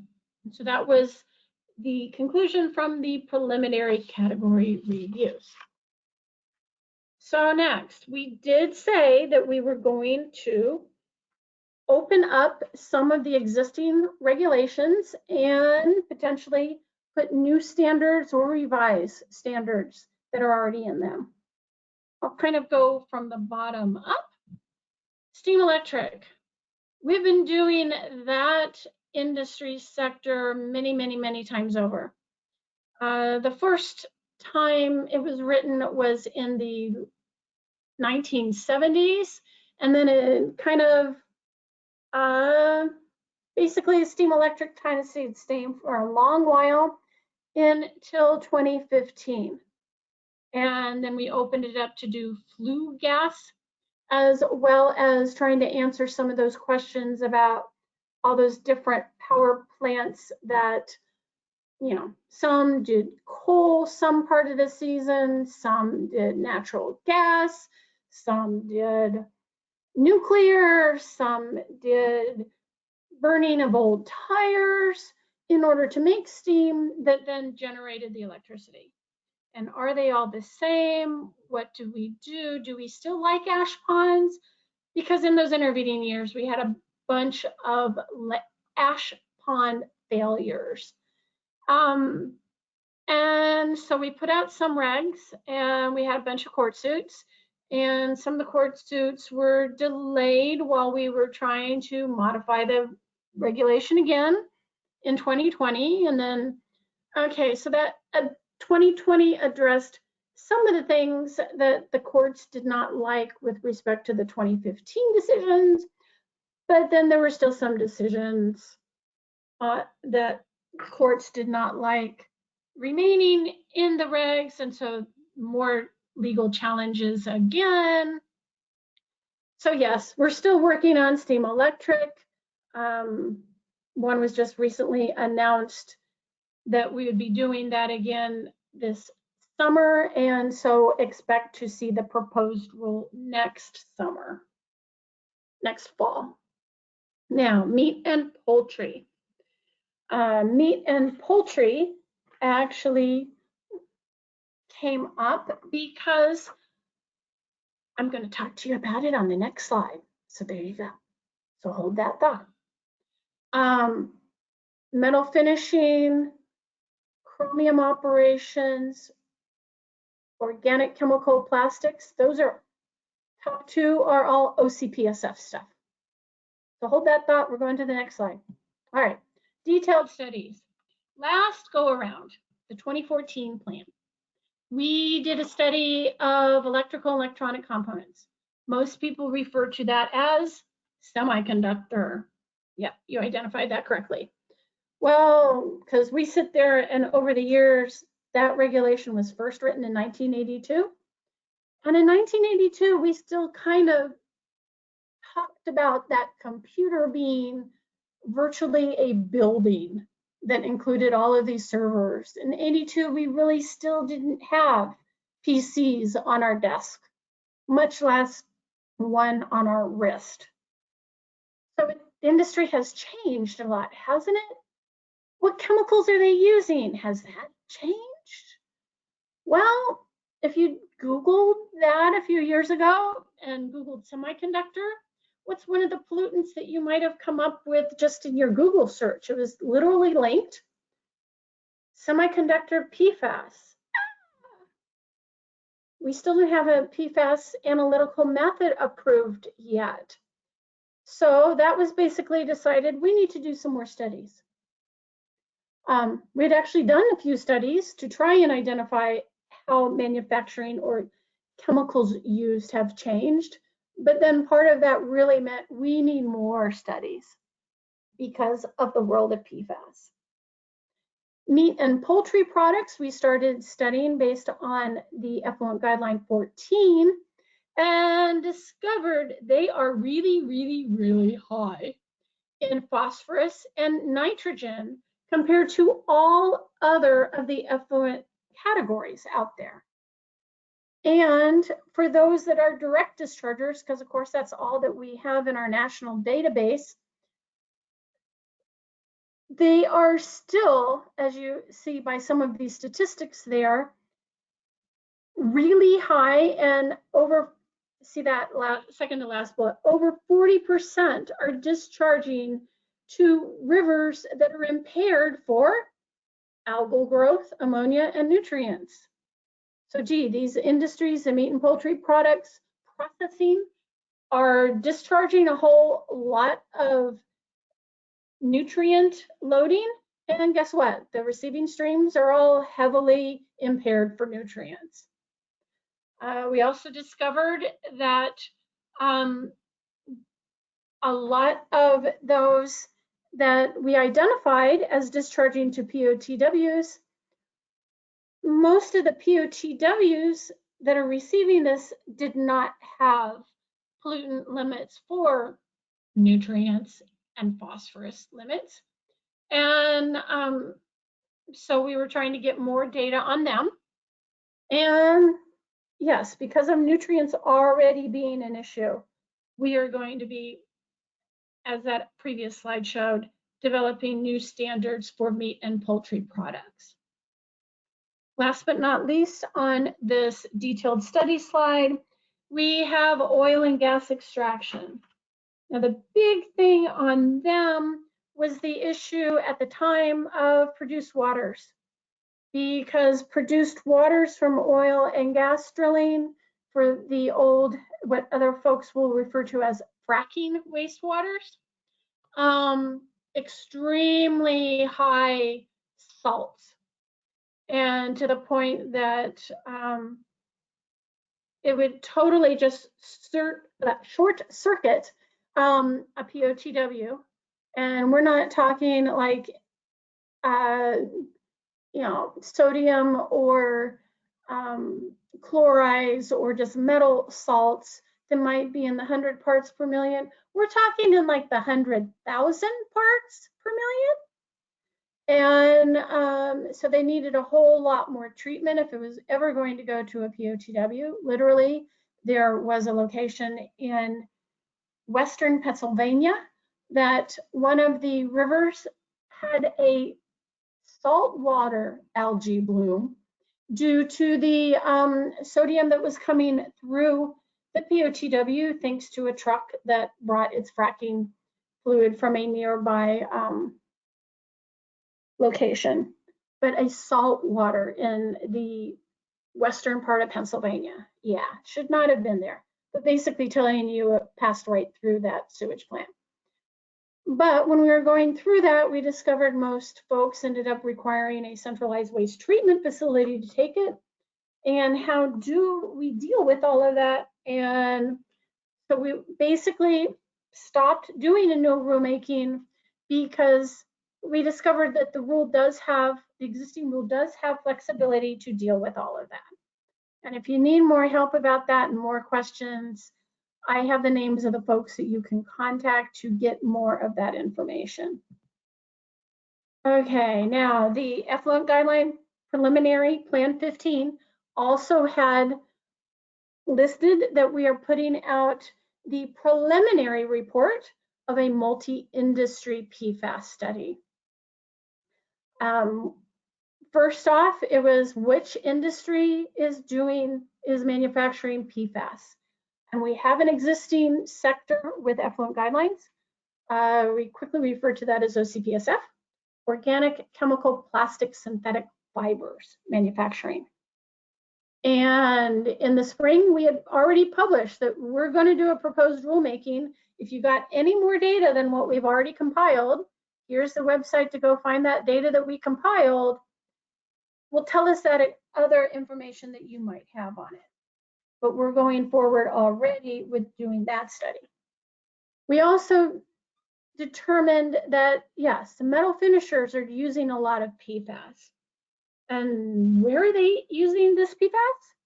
They are actually, dominantly it's the chrome platers, the chrome anodizers, and using it in their tanks to suppress other stuff, other metals and that high sulfur smell, etc., coming out of the acid tanks.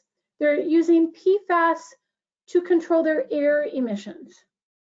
And then as things would go off into being rinsed, you immerse your whatever part into this one tank, and then you take it and you rinse it in this other tank. PFAS was all coming out of the rinse tanks as well as coming out of their air pollution control systems. So we will be doing a rulemaking for metal finishers. And last but not least, we were studying the pulp and paper industries. Basically, with that one, we are not planning at this moment to open up that set of regulations. Basically because the industry seems to be phasing out the use of PFOA and PFAS. And if you haven't heard, the public has made a whole lot of that an issue, not wanting to further basically be ingesting PFAS from the inside of their microwave popcorn bags or their pizza boxes, because people are like, I'm throwing the pizza box away. I don't necessarily even care that it's greasy. I don't let it sit in the box very long. It comes in the house and I scarf it down. But so the industry, due to public concerns about what's being used in paper goods, has worked with FDA and actually started already phasing out PFAS containing liner materials for that. So we're just going to continue to study that and ask for any more information that you might have to share on what you have experienced and found with that. The next two industries, textile and carpet manufacturers. And if you don't have in your mind what you're thinking of, carpet manufacturers, that's basically the stuff that makes sure that you're stain master carpets and putting the stain master coating on the new sofa you just purchased, or the car seats of that new car that you may have purchased. And we haven't had a whole lot of success with a lot of the dealings with that industry, but we know they certainly are using this stuff, and we're going to continue to study them. Now, airports. Everyone knows AFFF if you deal with any sort of volunteer fire departments, etc. And why is that? That's because you really need something to deal with certain like chemical fires that's very different to put out than a fire that's all wood and paper that you can put out with water. So with that respect, EPA has done a lot of discussions with the FAA, Federal Aviation Administration, who has also had a whole lot of discussions with the military and all of their planes and airports. And they've been all working together to research new firefighting chemicals, as well as just trying to minimize what runoff they may be having from just the testing of their equipment, and runoff and soaking into aquifers based on the fact that previously they'd been using AFFF for training and discovered that they really didn't have to use the same chemicals for training as they are using for actual firefighting. So right now we aren't really talking about opening up the airport's effluent guideline. Now I have switched off to another one of those announcements that the effluent guideline plan had in it. They have launched this IWTT website. You see three little figures there, one for industry, one for treatment technology, and one for pollutant. You can put in a pollutant and find out which industries are regulated for that pollutant. And you can find out, well, which of those industries regulated for that pollutant, what treatment technology do they use? Or you could go the other direction. Just go in and plug in your industry, find out what pollutants are limited by that effluent guideline, and then, well, what treatment technology did the regulation say is their best available technology for those pollutants? So this is just another tool, and feel free to play with it, see if it works for you, and let us know any questions. All right, strategic roadmap. Many of you know that we got PFAS problems, right? Yeah. I'm seeing through this computer screen, your head's not up and down already. And Last administration, we called it the PFAS Action Plan. Now we're calling it the Strategic Roadmap. And 2 weeks ago, our administrator, Radhika Fox, testified to Congress and literally said, yes, this is a roadmap of our activities and our approach, and we are going to take it on the road. Literally, we are going to have a whole lot of outreach events in person and over the internet, and we want your feedback. We're also going to be working with a whole lot of those agencies that I've already named for you. FAA, the military, Food and Drug Administration, trying to find out how can we deal with this pollutant that is yet another one of those bioaccumulatable, but also forever persistent chemicals. So our approach, basically, here are 5 basic goal and ways that we say we're going to do this. Consider the full life cycle. Many of you who know RCRA and Superfund are familiar with the phrase cradle to grave. Yep, let's make sure we do that with respect to PFAS.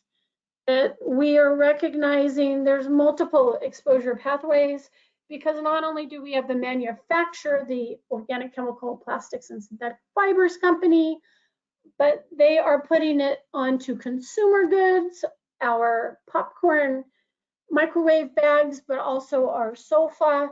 And do we all, when we're done with that, does it go into the landfill? Or should it go into an incinerator? Or neither of the above? What should we do when we no longer want that old stained sofa whose foam is not really foam supportive anymore? And then let's get upstream of the problem. And upstream, yeah, that means that, yeah, upstream, downstream, but let's prevent it from getting into the environment in the first place. Reduce exposure and potential risk, which is really, think about it, yep, that's where the pretreatment program comes in, because we are trying to be that proactive program that prevents pollutants getting into our plant so that our processes can work efficiently, as well as we don't have to worry about, is that pollutant going to partition to the sludge and then we have a sludge problem? Or do we treat it and no longer will go to the sludge, but it comes out into the wastewater? Or, you know, I got to deal with both. And the fumes if I incinerate my sludge on site. Let's talk about the whole problem, the whole picture there. Let's reduce it from getting into the plant in the first place. And let's hold wherever it's occurring accountable, instead of putting the sewage treatment plants on the line. The manufacturers, it's the classic thing of being able to treat it where it is most, I was going to say virulent, that's the wrong word, most concentrated. That's always where you get the most efficient treatment to be able to reduce it. Sometimes by, we already named some, changing the chemical. Let's make sure we have good science-based science information to make our decisions. And let's make sure that we don't just make these decisions and purposely or subconsciously destroying different parts of our community unnecessarily. Okay. I think I pretty much said this, that we're going to take the roadmap on the road. And as soon as we get those dates, I'll be sending them out to your state representatives, and they'll send those out to the POTWs via their email systems. These 3 R's you're going to hear a lot about. It's sort of the mantra that Radhika has. Oh, there's a 4th R. Radhika has told us to remember: research, restrict, and remediate. And yes, research what are the effects of exposure. Research technologies to actually destroy a chemical instead of just wiggle those molecules around into different formations that might reform themselves while it sits there. But restrict, that's where the pretreatment program is.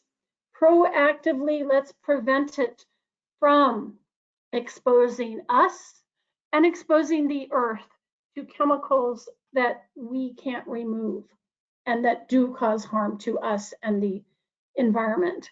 And let's hurry up and remediate a bunch of those sites that have been contaminated for years. And honestly, yes, I worked on PFAS in 2008, where we were dealing with a carpet manufacturer.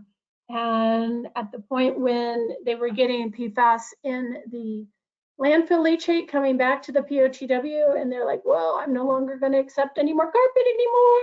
No, take it away. Meanwhile, they had their sludge sitting there trying to figure out, what do I do with my sludge?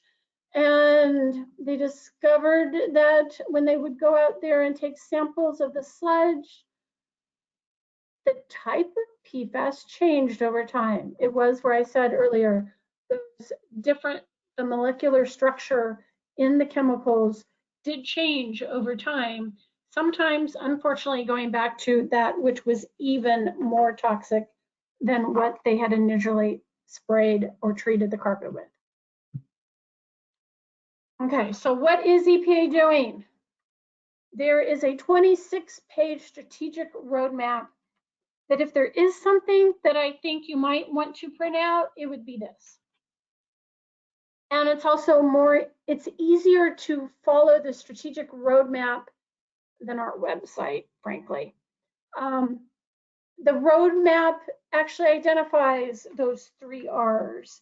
It identifies those goals. It identifies then, structured by different EPA offices, what each of the EPA offices are going to do. I've dominantly, in the next 2 slides, identified things that the Office of Water is going to be focused on. And you'll see right there, drinking water, toxicity assessment. Yeah, toxicity assessment is what is the first couple steps to determining what would be the health drinking water standard or the aquatic ambient water quality standard. And then, okay, go to that bottom one. Restrict PFAS discharges from industrial sources.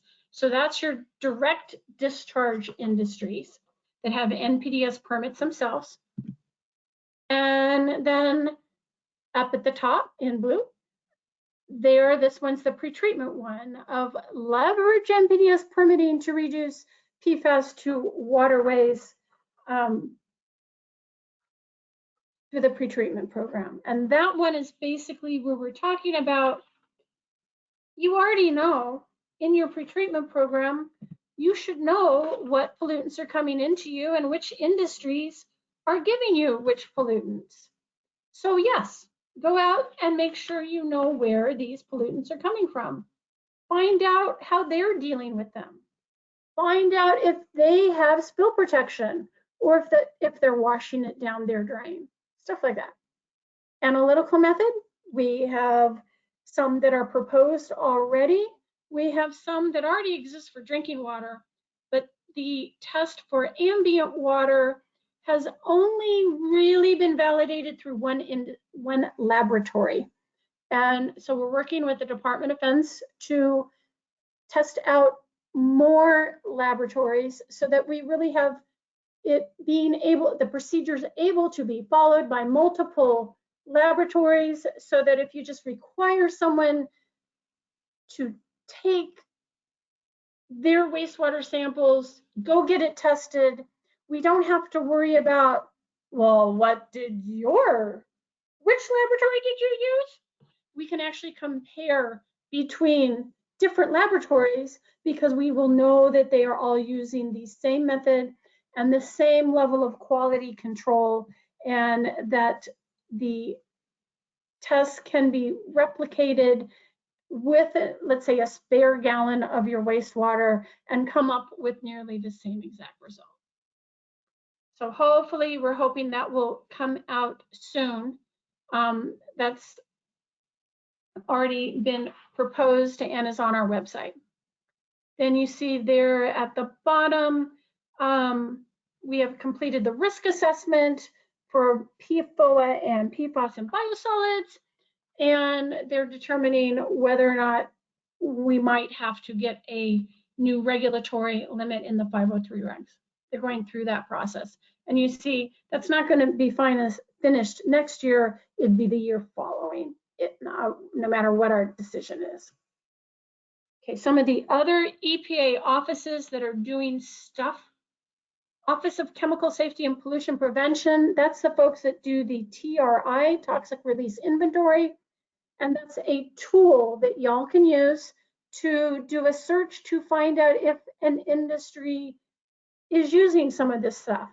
It won't identify all of the industries using some of this stuff, but it will identify some. And so it's another tool.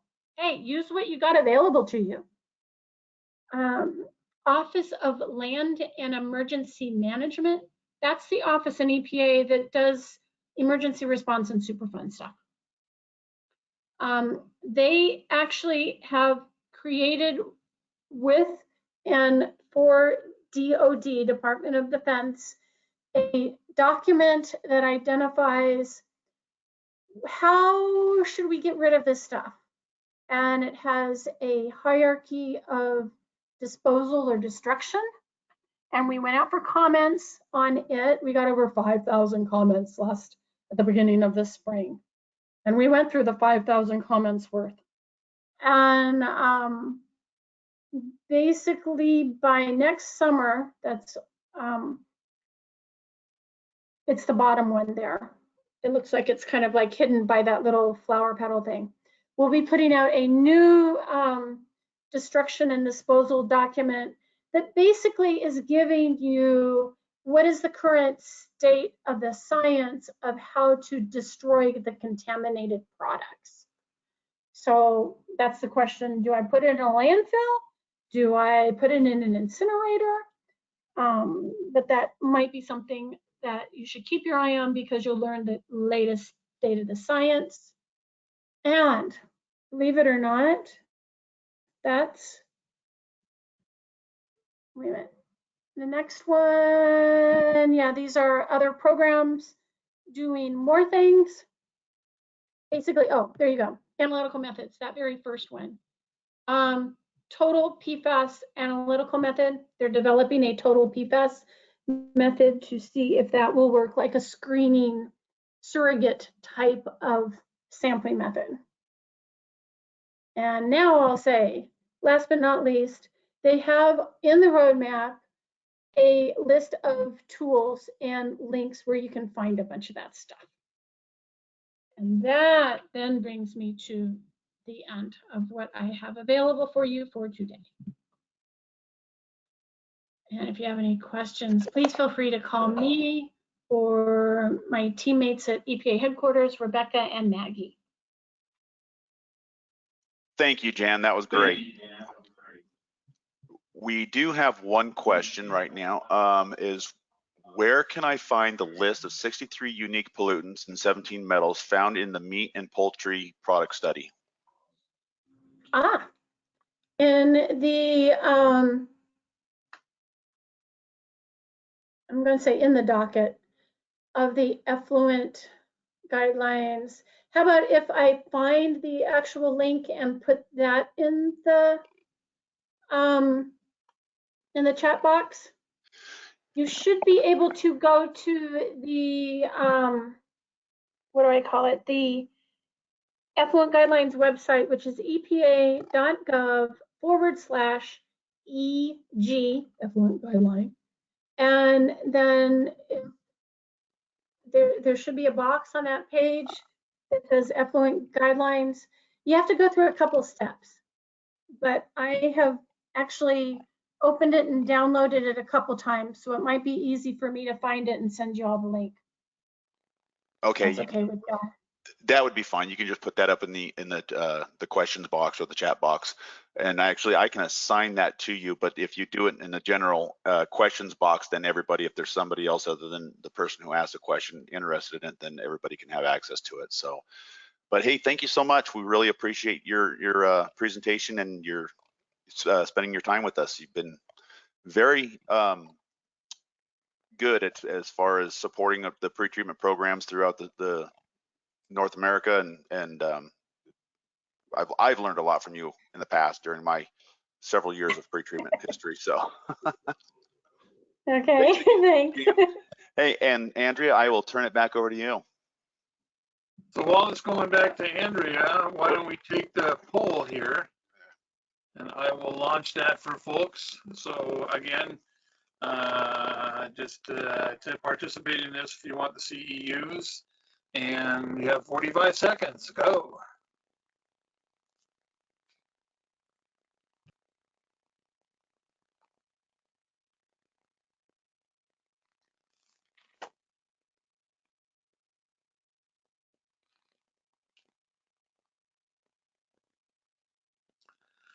Uh, 10 more seconds. It looks like most folks that are going to vote probably have, but I'll give people a little bit more time. 5, 4, 3, 2, 1, and we are good. So let's show the results of that. Look at that, 100%. Thank God it wasn't the middle one. All right, Andrea, back to you. And again, thanks, Jan. We promised we'd give a short break between each presentation. We are into the next hour, only slightly. So let's go ahead and take a few minutes to stretch your legs. I think we can go ahead and meet back at, let's just say 12 after, and we will get the next presentation going. We'll see you guys in 5 minutes.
Okay, everyone, welcome back.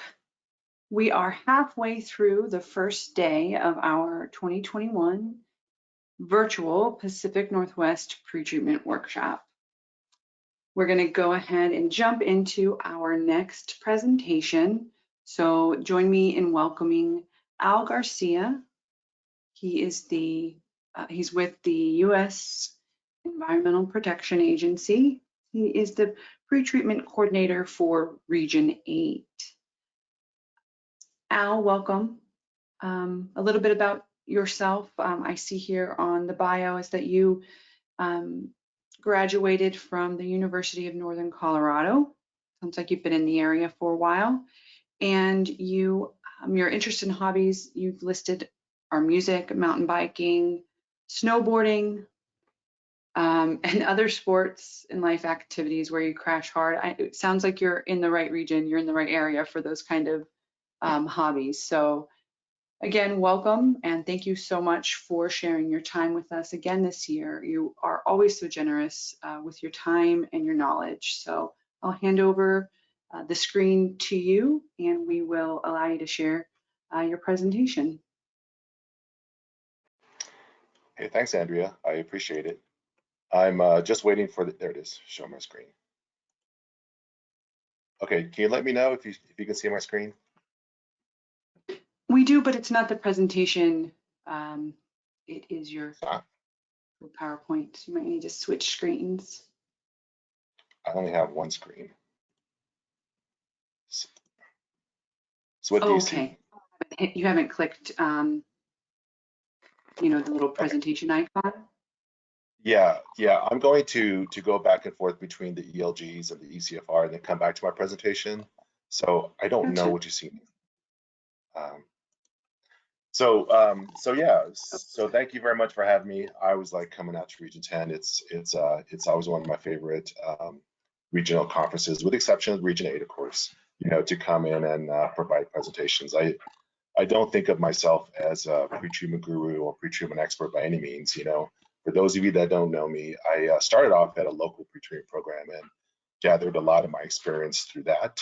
And kind of similar to mountain biking and snowboarding, I'm used to crashing, but along with, I've always believed that crashing and falling don't define you. What defines you is getting back up and learning a lesson. So most of my crashes in mountain biking and snowboarding, I've gotten back up.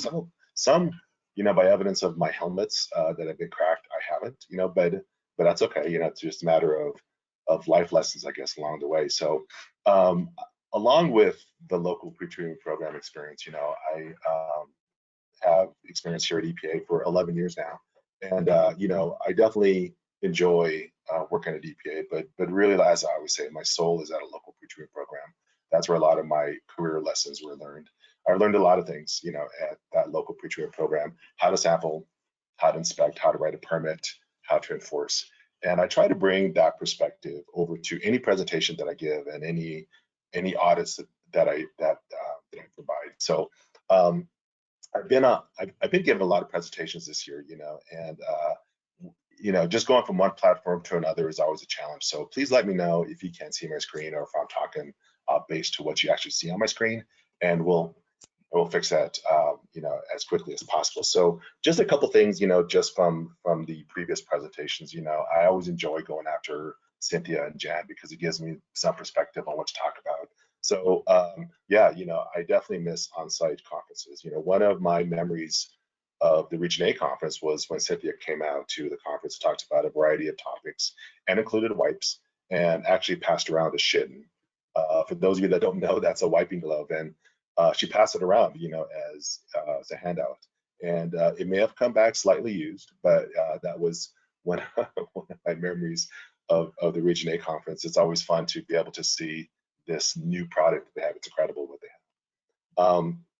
Yes, from Jan's presentation, there is a hazardous waste, the hazardous waste pharmaceutical rule, which came out last August, and it is geared towards hazardous waste, but there are some interesting aspects of it. And so a lot of Region 8 programs have evaluated the hazardous waste pharmaceutical rule, which essentially applies a zero discharge prohibition to the sewer for hazardous waste hazardous waste pharmaceuticals that are listed in characteristic, and they've used the ordinance to use that as a prohibition. So they have that ability to evaluate that, to enforce that within their service area, to enforce that zero discharge prohibition. What I thought I would do is, before I go into my presentation, I thought I would show you some of the tools that I use. And Jan talked about the Effluent Guidelines and the preliminary plan, the number 15 ELG plan.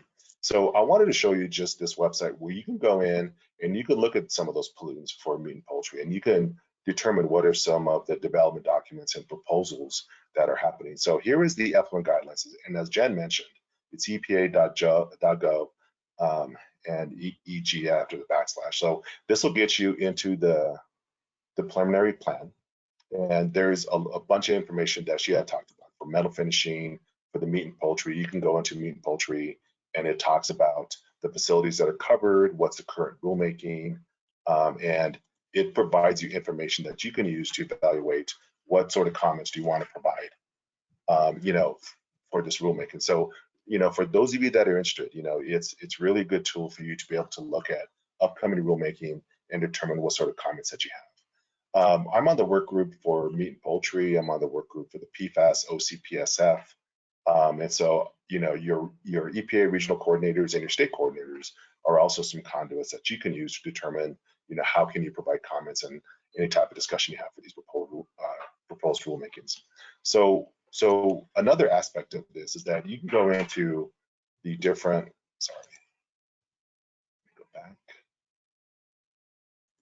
you can go into all the Effluent Guidelines and look at all the categories that are covered. It provides you a wealth of information. So what just came out was the dental office. You can go into the dental office ELGs, and it provides you information, provides you background, routine questions, what are the reporting requirements. You can download any of these these FAQs, for your program, and also to pass out to the dental office. We try to provide you with as much information as you can in order to implement your program. So this is a really good tool. I have this as a favorite on my website for sure. The other one that I have, it's kind of it kind of goes hand in hand, is the ECFR. This is where the code of federal regulations are captured electronically. So I keep this definitely on my phone, on my tablet, and also on my computer to be able to call these up. So if we're looking at any regulations that are applicable to us, we go to Title 40. Here, protection of environment, and there's all of the chapters and subchapters within Title 40. If we go to Chapter 1, which is 1 to 1099, this is where all the subchapters are, and here's where you can find all of the applicable regulations for hazardous waste, for water programs, Npdes, for pretreatment, and the ELGs. They're in subchapter N. So I'll click on that.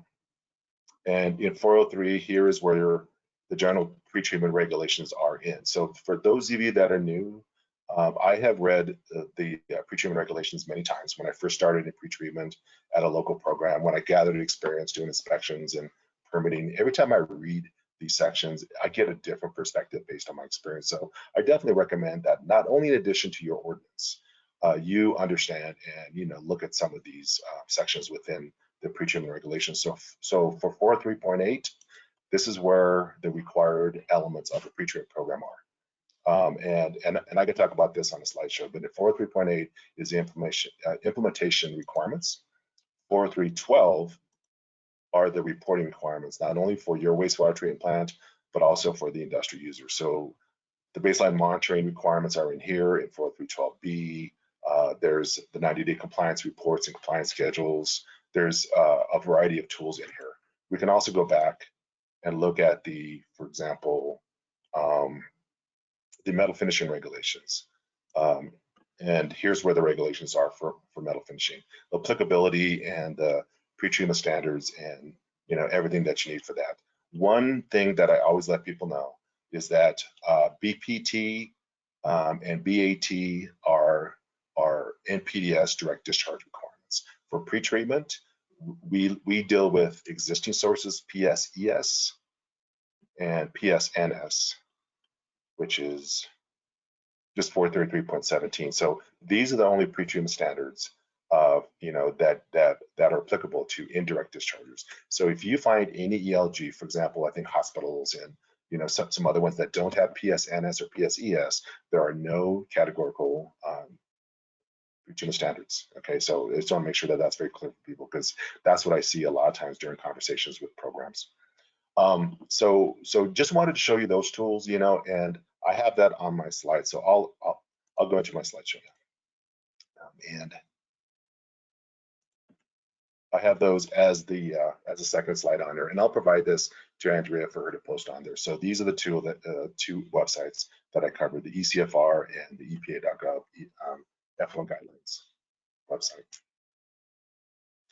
So Andrea, can you see my presentation? Because this is full screen for me now. Yes, it looks good, Ed. Thank you. Okay, thank you. So what I thought I would do for this presentation, it's interesting because when I asked Andrea, so I was supposed to come to the on-site conference in September, and I was really bummed because I really enjoyed coming to the conference, first of all, and then the Oregon coast is always cool to explore afterwards. So I was really bummed when this went to virtual, but I totally understand. It's difficult in this pandemic. I've been at home for 1.5 years, and this is almost the new normal for me. There are some advantages of working at home, but I definitely miss just being able to see people and having that face-to-face communication. So again, this is always kind of strange to be able to have a presentation to some people where I don't see a face, except for my dog who's currently licking his toes. So when Andrea asked me, to present, I asked her, I was like, well, what do you want? She goes, well, you can talk about any implementation of a pretreatment program, and that's why it's called Compliance Guidance Part 1, and the next week is Part 2. So I thought, wow, the floor is open. So I thought I would talk about my mountain bike, and I thought I would talk about snowboarding and some of the cool crashes, but apparently that won't go over so well for like an hour. So I thought what I would do is kind of similarly talk about not only my experiences here at EPA in doing audits, and then also PCIs. I'll talk about the differences between audits and a PCI, but also my experiences as a local pretreatment coordinator when EPA, in Colorado, it's EPA that comes in that does audits. EPA came in when I was a local pretreatment coordinator, and what that meant to me, and after that crash, so to speak, what are the lessons learned? How could I have prepared better? How could I have ensured that the records were available? How can I, as a local pretreatment coordinator, do maybe an internal audit of my program? I always believed in self-improvement, both myself as a professional and also for the program. And I thought of what I would do is kind of give a different spin. I want to peel back behind the curtain of what exactly is involved in an EPA audit, share some tools that I use, to evaluate your program that you guys can use for self-improvement, and then just talk about what we do and what we look at. And maybe that'll help you as a local pretreatment program just do some of that self-improvement, so you can do your own sort of auditing of your resources to be prepared for any type of audit that comes from your state or EPA in your program. So as always, what I like to do is start with the regulations. So there's no doubt about it. When I'm there for an audit, and at EPA in Region 8 anyway, the audits are done by the program office. I'm the program office. It's really strange for me. So here's one story.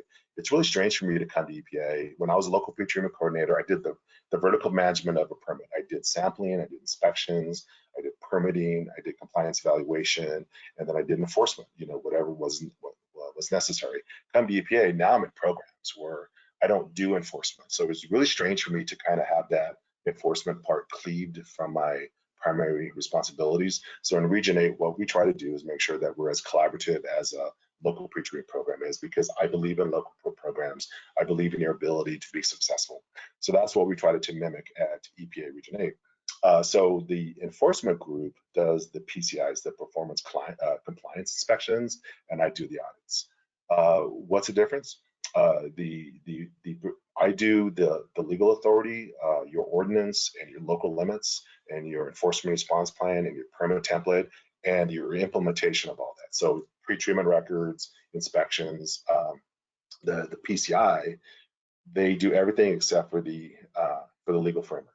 Okay, so other than that, it's all the same. We look at the same records, we do our best to be as comprehensive as we can with our evaluation, and we make sure that the report is reflective of what we're there for.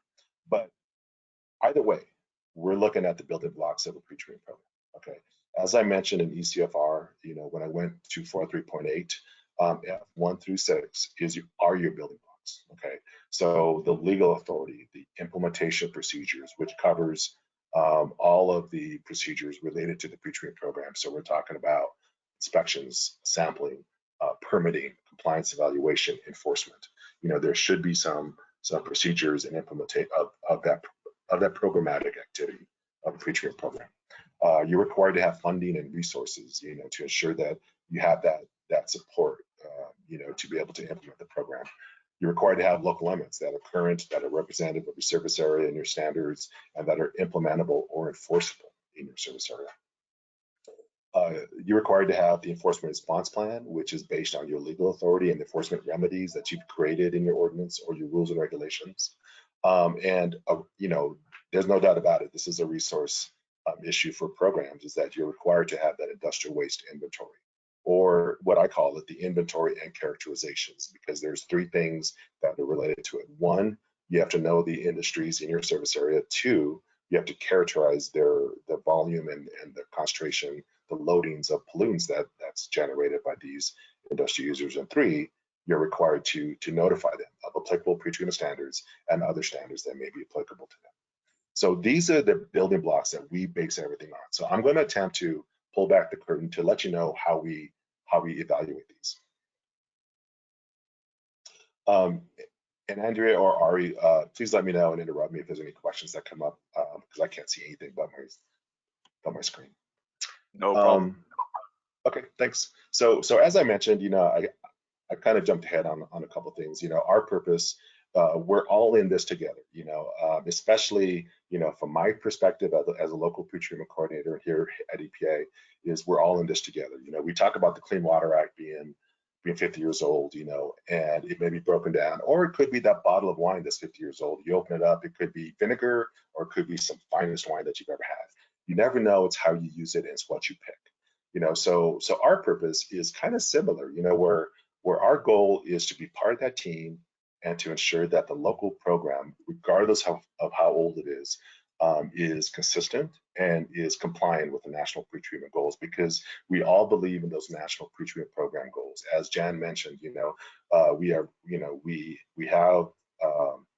the authority under the Npdes program and the pre-treatment program to protect our wastewater treatment plant, and we have the responsibility, to protect that. Because if pre-treatment in many service areas, if pre-treatment is not successful, then we may see pass-through, we may see the ability of a wastewater treatment plant to not apply their biosolids in a beneficial manner. It may be cost to do wastewater treatment, much less trying to worry about recovery or renewal programs of that, that product that we have, so to speak, the biosolids and the wastewater effluent. So our goal from EPA is to evaluate the program's compliance and effectiveness, and we definitely believe here in Region 8 and all regions, that outreach, communication, active listening, hearing the local program's concerns and responding as efficiently as possible is one of our main goals. So outreach and education is an important part of it. Education is both ways. I learned something new every time I go to a different program. And hopefully they have learned something too from me, because again, no one is a pre-treatment guru. We're all trying to learn lessons and improve upon our program and upon ourselves. For audit reports, we will have corrective action items that are identified. And there may be some Npdes permit amendments that are identified based on our audit or our PCIs, regardless, that's the follow-up that we're all involved with, together as a team. The elephant in the room is enforcement. And yes, just like, I use this as an analogy, just like you as local pre-treatment coordinators are invested in doing inspections of your SIUs and ensuring that they're in compliance and trying to find that incentive for them to come into compliance. We're the same way at EPA. We want to ensure that we're evaluating your programs and the implementation of that, the effectiveness of those programs, and we're trying to find a way, what is that incentive to come back into compliance? compliance? Is it follow-up? Is it education? Is it, ensuring that we're accountable to each other after the audit or the PCI and the action items are being resolved? That, for the most part, is a part of that. Or is it enforcement? You just never know. I mean, we look just like you do when you go out to do an industrial user inspection or an SIU inspection based on a permit condition. We look for the history. We look at is this systemic, and we look to see is that has the follow-up been effective to ensure that the program is interested in coming to compliance. So there's that whole type of goal, and the whole there's a lot of outcomes, a range of outcomes that could come from auditing PCI. So my goal here again is not to scare anyone about this, but I think there's things that we can do as a local pre-treatment coordinator to ensure our program is in compliance before anyone comes in to tell us. Okay. I mentioned about this, here in Region 8, I can guarantee you, we have 3 states. We have Montana, Colorado, and Wyoming. And my goal is for sure to go out there once every 5 years, but really that stretches out to once every 7 years, once every 8 years. I hope Jan Pickrill is still out there and listening to this, but that's the reality. That's the practicality of it. Trying to go out and do a comprehensive, effective audit means that I cannot get there once every 5 years because I have too many programs in these 3 states. And for the enforcement group, their goal is to go out there twice every 5 years or permit cycle to do the PCI.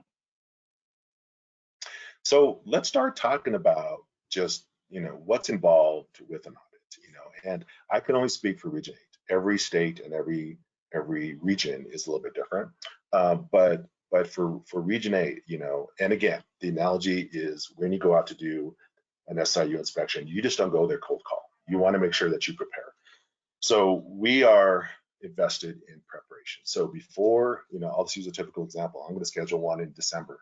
I'm getting ready to send an email because now we're electronic to the program and say, these are the documents that I need. And I have another slide that talks about those documents. But I want to make sure that if I was on site, hopefully soon we'll be able to be back in the office and be on site again.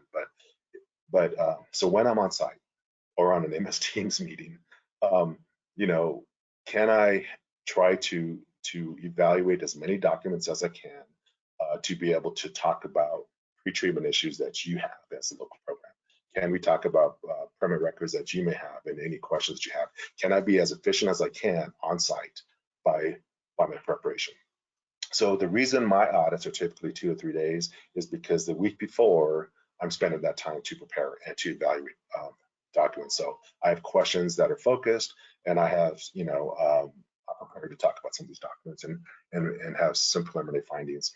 There's an opening conference, which we will then go back to the building blocks of the pre-treatment program, and I'll ask you questions about all elements of your program, how you implement the different parts of the pre-treatment regulations, and then there'll be a permit records review. So typically the opening conference is that first day in the morning. The permit records review will start in the afternoon and go into the next day, and then that's when next day is when I would typically do a tour of your PHW and site visits of either industrial users in your service area. It may now be the dental offices because of the dental amalgam rules, or it could be industrial users are concerned that I have seen during my preparation, and for sure there'll be some site visits of your SIUs. The reason is because I want to know what paperwork you have on file, and does that match the observations that are seen during the site visits. There'll be a closing conference where I will provide you in writing the preliminary findings. It's a race to the finish sometimes for me. I'm a lot of times like sweating out at a coffee shop trying to put together these preliminary findings, but I want to provide to you, again, being accountable to you, I want to provide you the preliminary findings that are not final until the audit report is received. Speaking of the audit report is typically then completed within 8 weeks, 6 to 8 weeks. 6 is my goal. And then any follow-up activities will be identified. There'll be a requirement to have a 30-day audit response and 6 months status reports as you are completing the corrective action items. So this is the legal, this is the audit preparation. that I ask for. These are the documents that I ask for. I want to be able to have a good idea of what is your legal framework or your foundation. So I'll ask you for all these documents on the left side to be able to determine it. What is the capacity of your PNPW to receive pollutants? What is, what are the Npdes permit conditions? What's the statement of basis? What's the water quality assessment of the receiving stream? So I know what water quality standards you're designed to protect. What's the data of your performance of your PHW? What's your ordinances, your rules and regulations? So rules and regulations are for districts, ordinances are for municipalities. Just as important, what are the intergovernmental agreements that you have with outside contributing jurisdictions? Because your ordinance or your rules and regulations apply that to within your city boundary, but how does that extend to outside contributing jurisdictions? And do you really have that delegation of authority to do all the things, to have the right of entry to go into that industrial user in that outside contributing jurisdiction, to do all the programmatic activities, again, sampling, inspections, permitting, compliance evaluation, enforcement. I will look at your local limit development records. You are required after every Npdes permit renewal to do a technical evaluation of your local limit. So it's my goal, in Region 8 to look at the approved program permits as they're public noticed, and let the programs know that, within 12 months here in Region 8, you will have to provide a technical evaluation of your local limits, which most of the times mean that you have to update your local limits and go through that process. On the right side are documents that I asked for just to evaluate the program implementation. What are your resources? What are your procedures for developing, for maintaining that industrial user inventory? How do you characterize the IUs? How do you notify them? What are your SIUs? Whether that's whether they're subject to categorical or your local limits. What is your sampling plan? There's 3 really important procedures. I don't expect programs to write procedures and spend all the time writing procedures instead of implementing the program. It's kind of that fine balance. But there's really 3 important procedures that are integral to implementation. One of them is the sampling plan.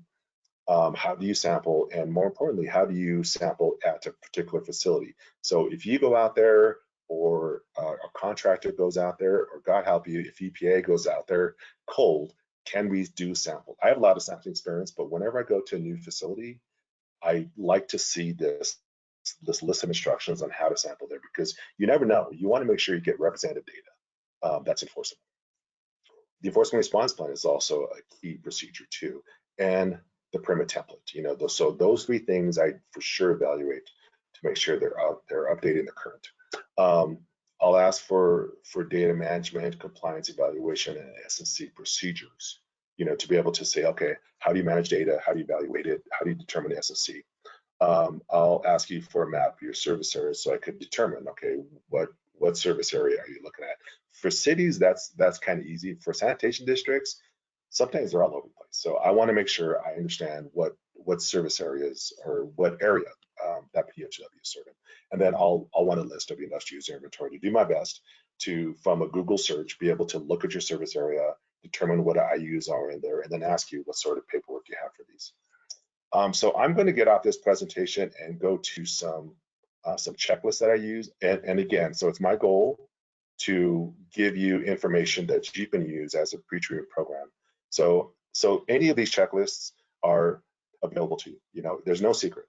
I want, my goal is not to have corrective action items. My goal is to improve programs and to strengthen programs. So if I can give you this checklist that you can use to evaluate yourself, by all means, I'm happy to provide this. So let me start with the permit template. I don't have these in any particular order. So this is what I use during an audit, and this is what our enforcement group uses during PCIs. We want to ensure that first of all, your ordinance updates and is updated to the pretreatment regulations. Okay, that's the key.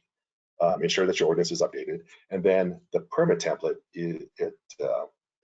it implements the conditions that are in your ordinance. So I will look at your ordinance first, and then ensure that your permit template implements it. But I will go through to ensure that the permit conditions, again, in the building blocks of the pretreatment, 403.8 F1.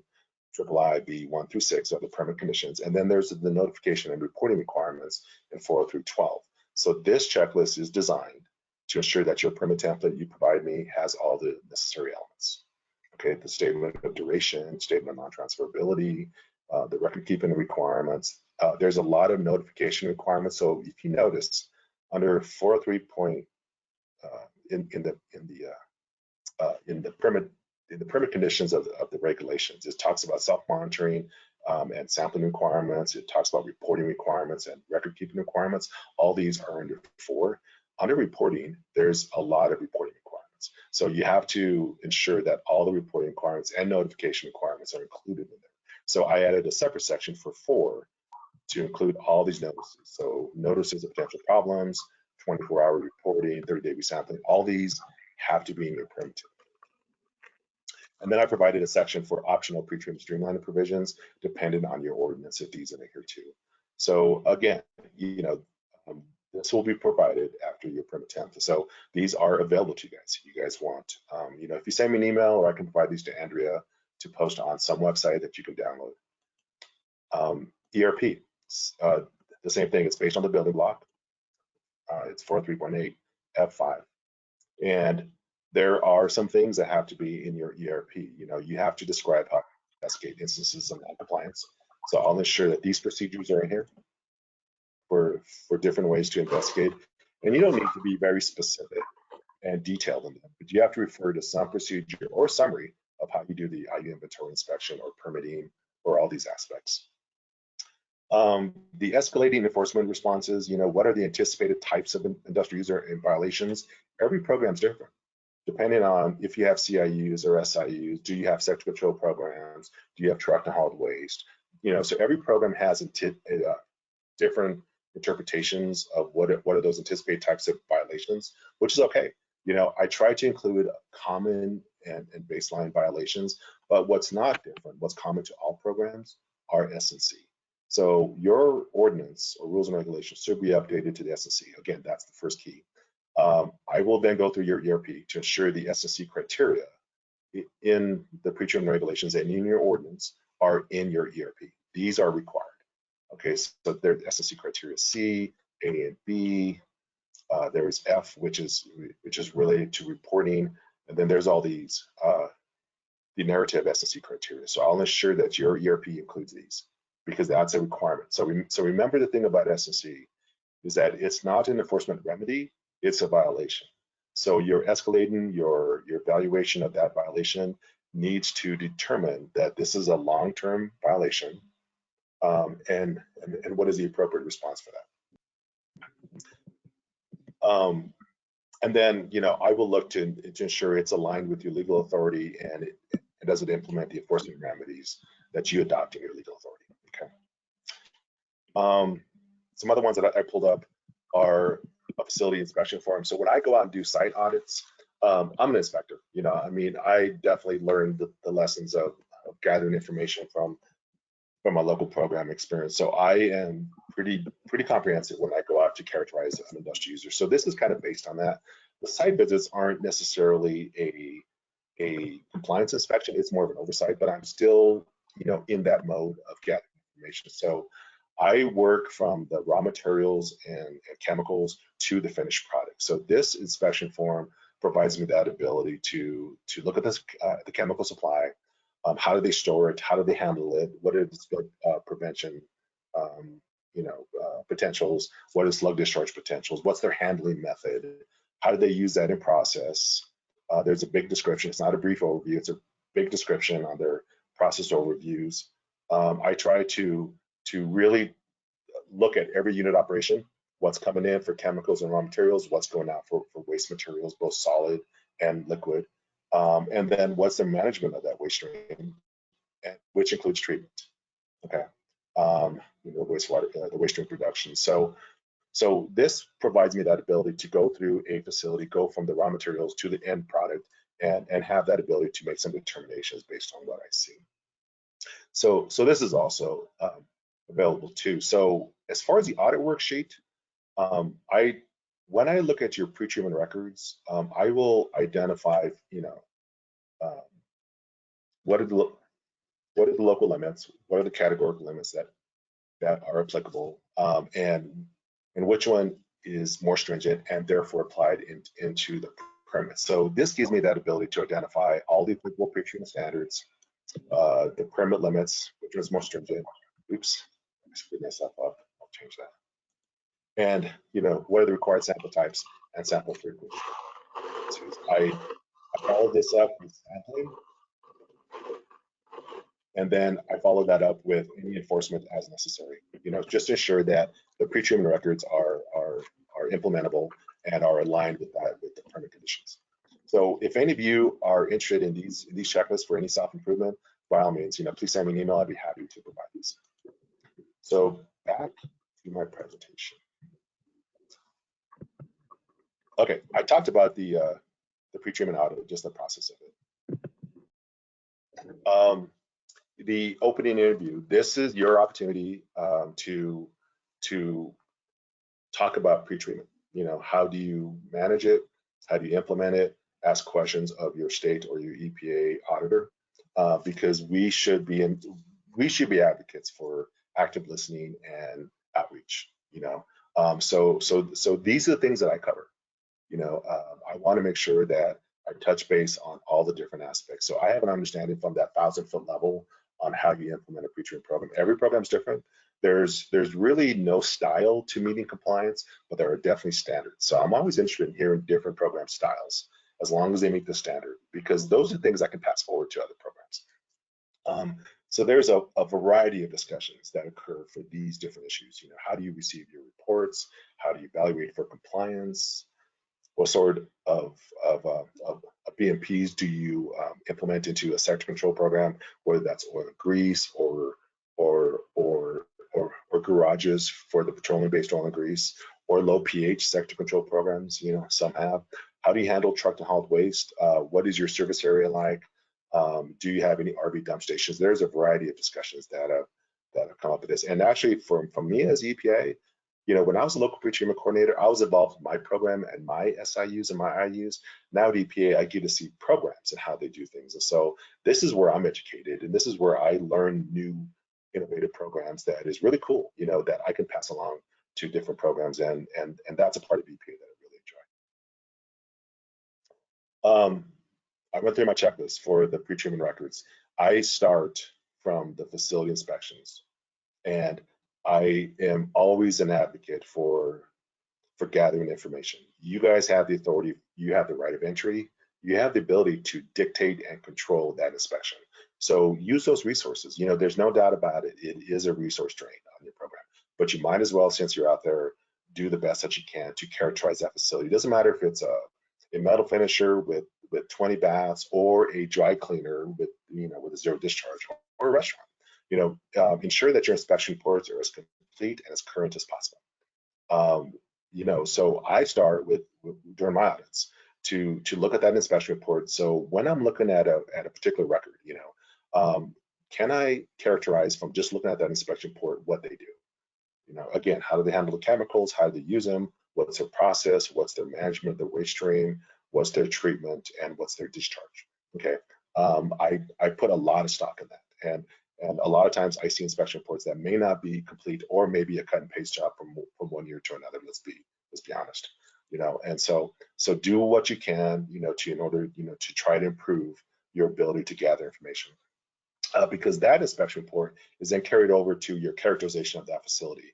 Do they need, so what are the applicable pretreatment standards, and is that captured in a statement of basis or fact sheet or permit rationale? Have you identified that? I think of fact sheets or rationales or statement of basis as really three areas. The first area, or the first part of that fact sheet, is where you characterize that facility. Okay, the second part is based on that characterization, what are the applicable pretreatment standards? Is it local limits? Is it metal finishing? Are they a job shop? Are they a captive shop? Do they have ancillary operations on the metal finishing? All that is captured in that second part of that statement of basis. The third part then is based on my characterization, based on applicable pretreatment standards. Here's their permit conditions. Here's their limits. Here's their the requirement for monitoring, requirements for reporting, requirements for notification. Okay, so those are the things I look for in the justification of permit conditions. Then I'll look at the permit, and then I'll start to determine, okay, what are the requirements that you're imposing on this SIU? and then I'll look through the records to see, these reports. How are they delivered? Are they on time? Are they complete? What's the evaluation of these reports and notices, and have you determined compliance? And what is your enforcement, if any? I definitely recommend that programs develop checklists for the receipt of self-monitoring reports, because that will require you to check off all the different conditions of your report. Are they complete? Are they on time? And are they in compliance? That gives you sort of that tool to be able to ensure that the compliance evaluation is complete. Okay, so now that the opening interview is done, the records are completed, the IU and the SIU site visits are completed. We've had a closing conference, where you've had your preliminary corrective action items. I will then go back and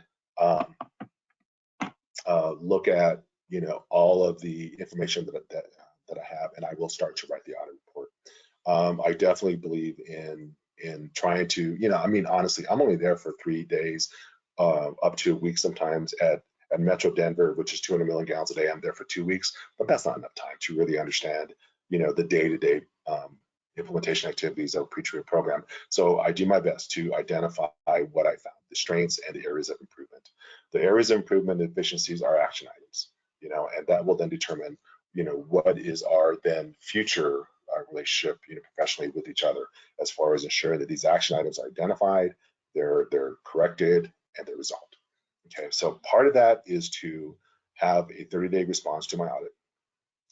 And I do hold that, in play as far as that deadline. And then based on the length of and the number of action items, how many 6-month status reports are necessary in order to address all of them. I make sure that all of them are addressed, just again, so we're accountable to each other. I talked about outreach, action items, and permits and enforcement already. So these are the checklists that I've showed you that are available if you want. Again, there's no secrets, that I use to look at your legal authority, your permit template, your ERP, and to look at your records. So I definitely, have always been interested, to see, can programs do that self-improvement, which I think is all of our goal, pretreatment. So, just some recommendations just to help you maybe prepare for an audit, but more importantly, just look at aspects of your pretreatment program and see ways that you can improve. And again, this is coming both from a local pretreatment coordinator's perspective back in the day for me, and here at EPA from what I've seen from different programs.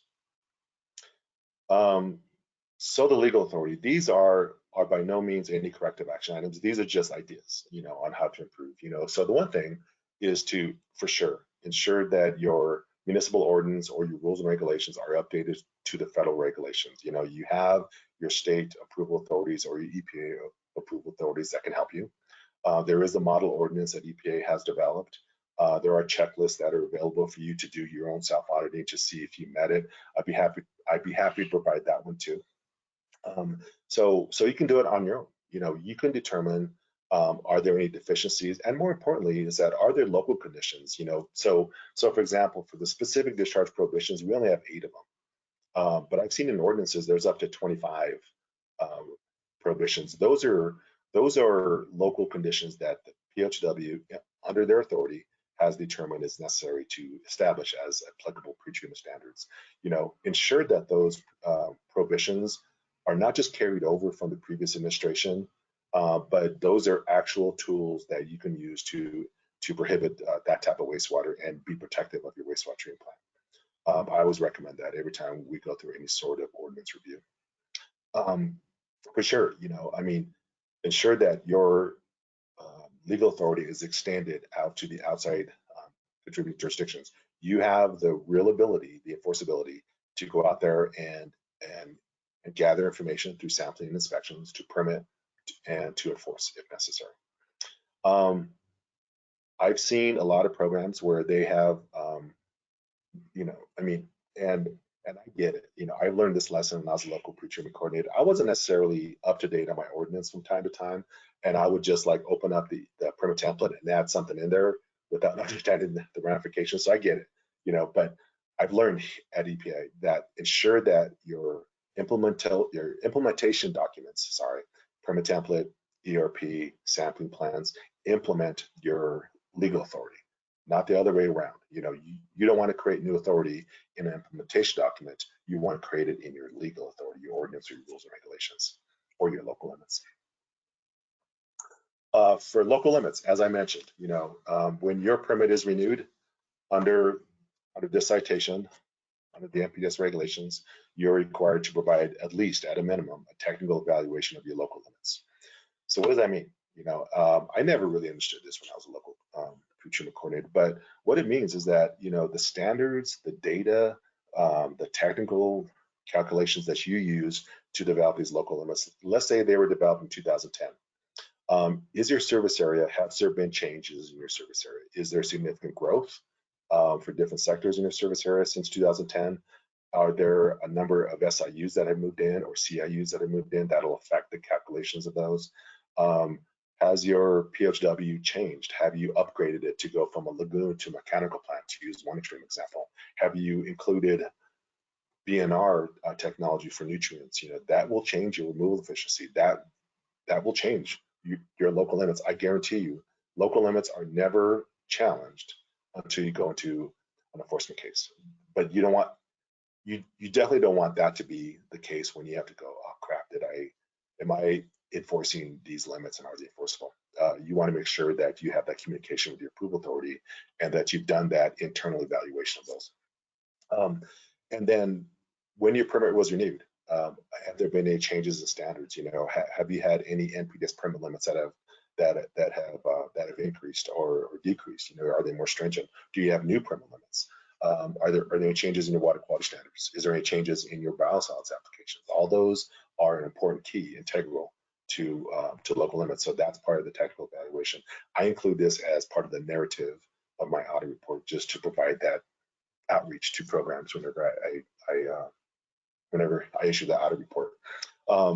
Have you established the authority to develop site-specific permit limits? So, you know, we've all been in that case where we've been at an SIU and their limits, you know, their effluents of concern are not in my ordinance, but I want to develop a limit for that based on some basis or technical basis. You should have the authority to develop that in the permit, in the permit. But along with that authority, along with that rulemaking, again, a limit in a permit or a limit in an ordinance is still rulemaking. You have to go through the administrative procedures. You have to have public participation. So we definitely recommend that you also send that to your approval authority, just have that communication and you public notice that permit if you develop that in the site-specific permit limit.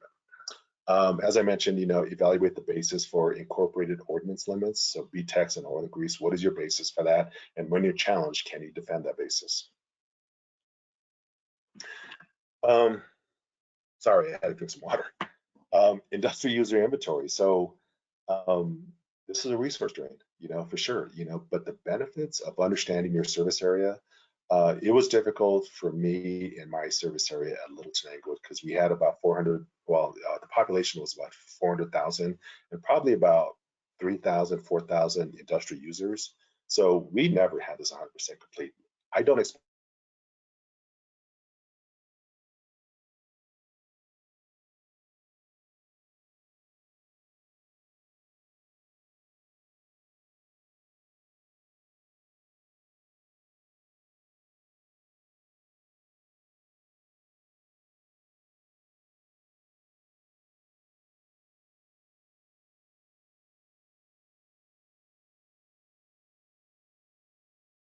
aware of changes at existing facilities within a service area to identify, to characterize, and to notify these industrial users.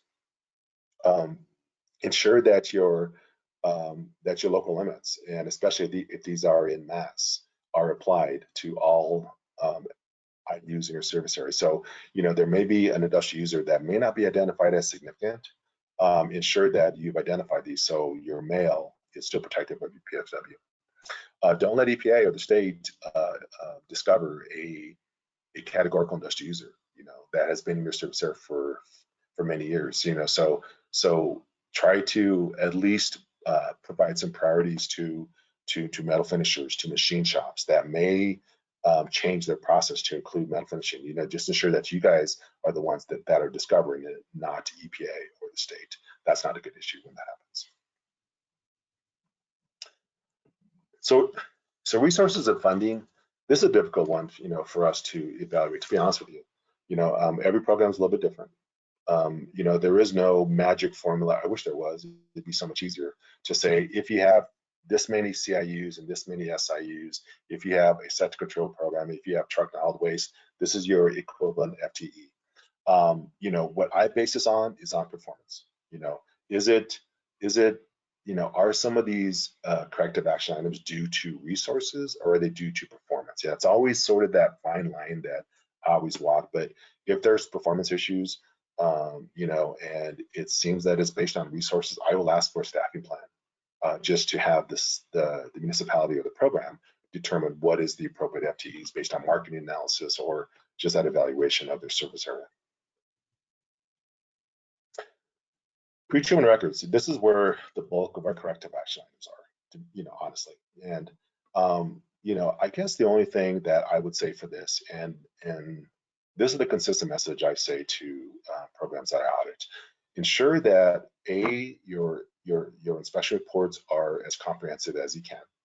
Okay, because the first step is characterizing those IUs. The next step is understanding the regulations, the pretreatment regulations, the ELGs that Jan talked about that I showed you in your for the website. Apply those appropriately. Okay, establish conditions based on those. So once you establish a well-oiled permit, then understand that permit conditions and don't be lax on enforcing those conditions. You know, if they're required to send you a report, make sure it's on time. Make sure it's complete. You know, have a checklist to make sure it's complete. Ensure that they're in compliance. If they're not in compliance, you have some enforcement discretion. You know, your ERP is your guide to ensure that, you know, that you have enforcement remedies, but you actually do have some enforcement discretion as long as you document it. Okay, but don't be lax. Don't ignore any non-compliance. This is where a lot of our findings are, where we discover some violations and there's no records that there's been any sort of remedy. You know, I can't say this enough, document and document and document. And if you don't have enough documents, then document again. You know, that is a key to, you know, things happen in the pretreatment program. You know, the realities is that, you know, sometimes you may have a bad day, your industrial user may have a bad day, the whole program may have a bad day, you know, and the deviations in implementation are practical. They're the reality. Just make sure you document it, you know, and you have justification for that. This is what I was guilty about, and I learned about. This is one of my crashes when I was a technician, actually, when I was charged with industrial user inventory and sampling. Don't procrastinate in record keeping and file it. Every day it seems like you have to file, and it's a pain in the ass sometimes, but ensure that you have a good system to file, to keep good records, because after a couple months, you're like, crap, I have so much work to do to file. So ensure that your record keeping procedures and your actual implementation of that throughout your program, whether it's a 1-person shop or a 17-person shop, ensure that everyone is up to date on their filing, their record keeping, because a lot of times we will find stuff missing and misfiled or redundant.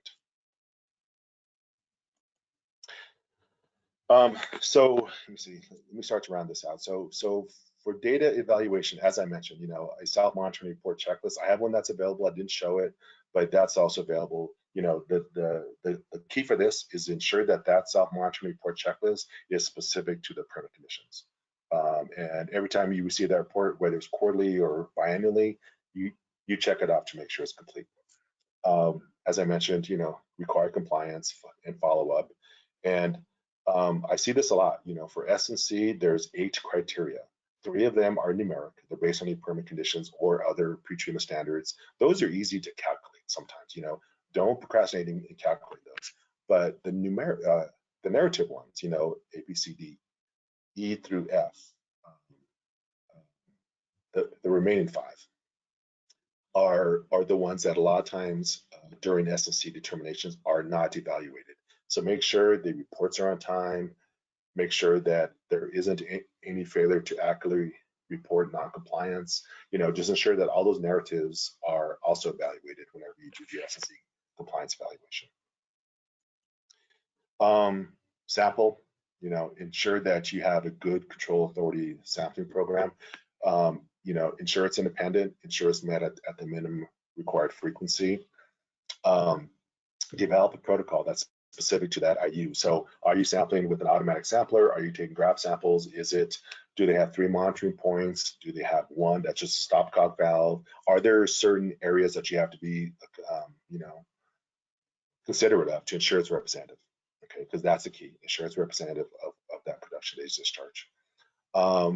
Document your sampling event. Ensure that your chain of custodies are complete. And really important, I'm considering, just developing a training module for this, but ensure that your laboratory data is in control. Your sampling may be in control based on your sampling protocol. The other partner is your lab. Ensure that their analytical methods are good for receipt, for standards and spikes. They're meeting, the requirements that you may provide them as far as blanks and duplicates. Ensure that their internal QA and QC is in control also, because sometimes the laboratory has a bad day. Sometimes that equipment, that furnace has a bad day. Ensure that you're aware of that and you understand the reliability of it and the enforceability of that data when you receive it back. So read your hard copies when you get them back and ensure that they're in control. Truck to hauled waste. RV dump stations are you never know about RV dump stations. So at least be aware of RV dump stations in your service area, and ensure that that they have some modicum of control. So whether that's a signature, a check-in, is it locked? Is it open to the environment? I've seen RV dump stations in smaller cities in Montana where it's basically a hole and a rock. And all you gotta do is know where that rock is, lift it up, and well, bam, everything goes down, uncontrolled. So RV dump stations, just ensure that you evaluate your RV dump stations in your service area. Your septic hauler disposal station, make sure that you identify where that's at and it's under control. Control could just be a sign, or it could be something, where they have a gate card and they have to use that to unlock the septic station. They have to have housekeeping procedures. You may issue a permit. But ensure that your control of hauled waste is appropriate. I've seen really good programs that have this scab hauled waste program that is like, man, your control of SIUs are great, but it's hauled waste. These waste haulers are contributing a lot of crap to you, literally, no pun intended. Evaluate requirements for a waste manifest system. Hold them accountable to reporting to you. And enforcement, like we talked about with enforcement, ensure your ERP complies with your legal authority. Implement your ERP. Don't ignore any non-compliance violations. Document, and do SLC as appropriate, both for narrative and numeric. The final slide that I have, and I definitely recommend that programs, do self-improvement. And again, those checklists are available if you guys want them, just to look at your own program. But I recommend, program to program, if that's available, to have, again, it's a safe environment where you can have a local pretreatment coordinator come audit your program and vice versa. I realized this when I was a little Tanglewood, there was really 2 pretreatment specialists. And so pretreatment specialists were the ones that wrote the permits. And again, we did the vertical management, the inspection, the sampling, the compliance evaluation, and the enforcement for that particular SIU. So one year we switched permits from me to Dave. And so he had 15 and I had about 16 or 17. And we just switched them for 1 year just to have a different eyes on them. It's amazing what you find out, when you have different eyes on it, so like someone who's new, always ask questions. Those are always really good to ask questions about your program, or someone with different perspectives. It's really good.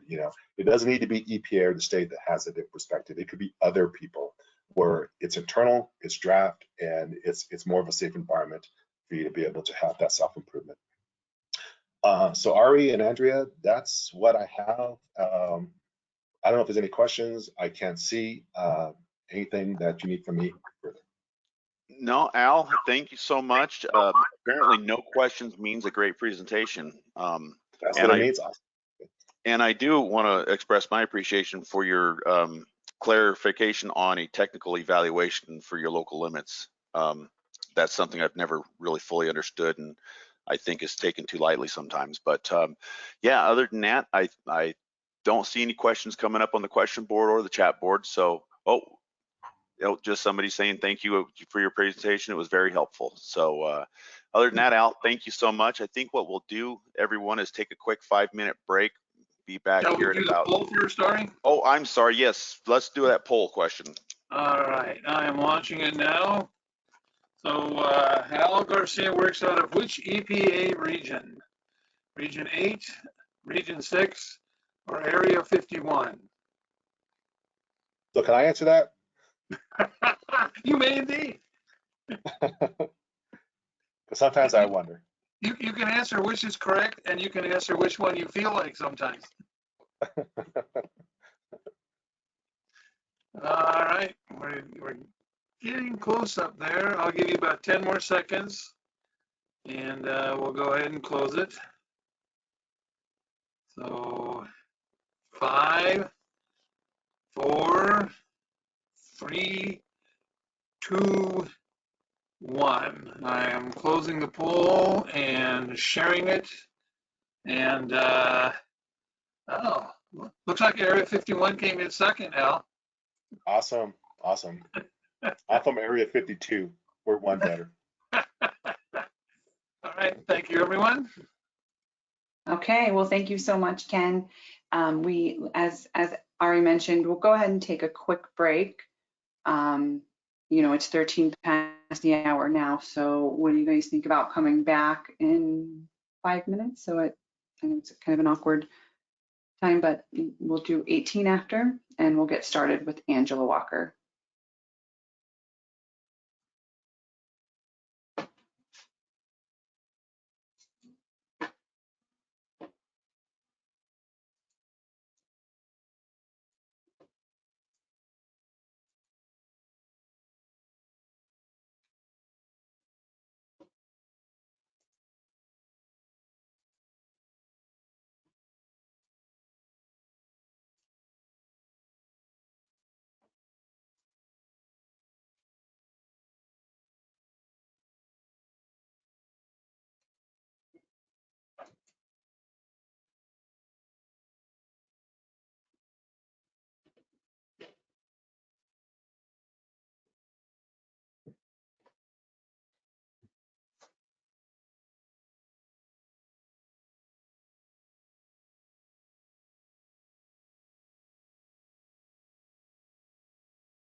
All right, everyone. Welcome back. We have got our final presenter for today is Angela Walker. She's the Pretreatment Compliance Coordinator for Brunswick Glen Joint Water and Sewer Commission. Angela has got 25 plus years experience in the industry. She has a Bachelor's of Psychology from Liberty University, a Juris Master's in International Legal Studies, also from Liberty University. She maintains a wastewater operator's license for the state of Georgia. And she's also the Vice President of the Georgia Region Southeastern Fog Alliance.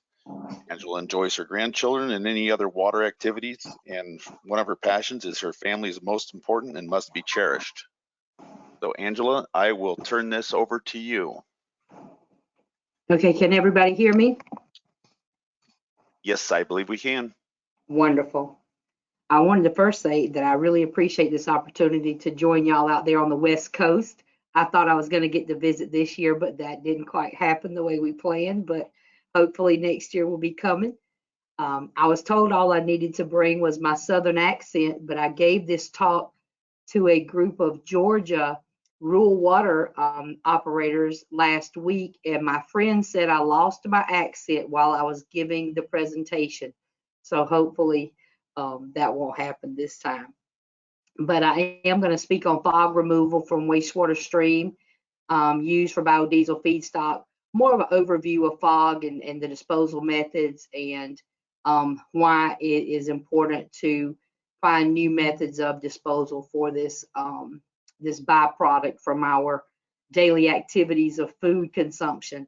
I wanted to say also that those first three presenters were very knowledgeable and very educated, and I learned a lot, and now I feel so minute with this presentation after they gave theirs. So let's hope it goes well. It is about lunchtime for y'all. It's almost 3:30 here for me, so I'm getting ready to go home this afternoon after this. Let me see.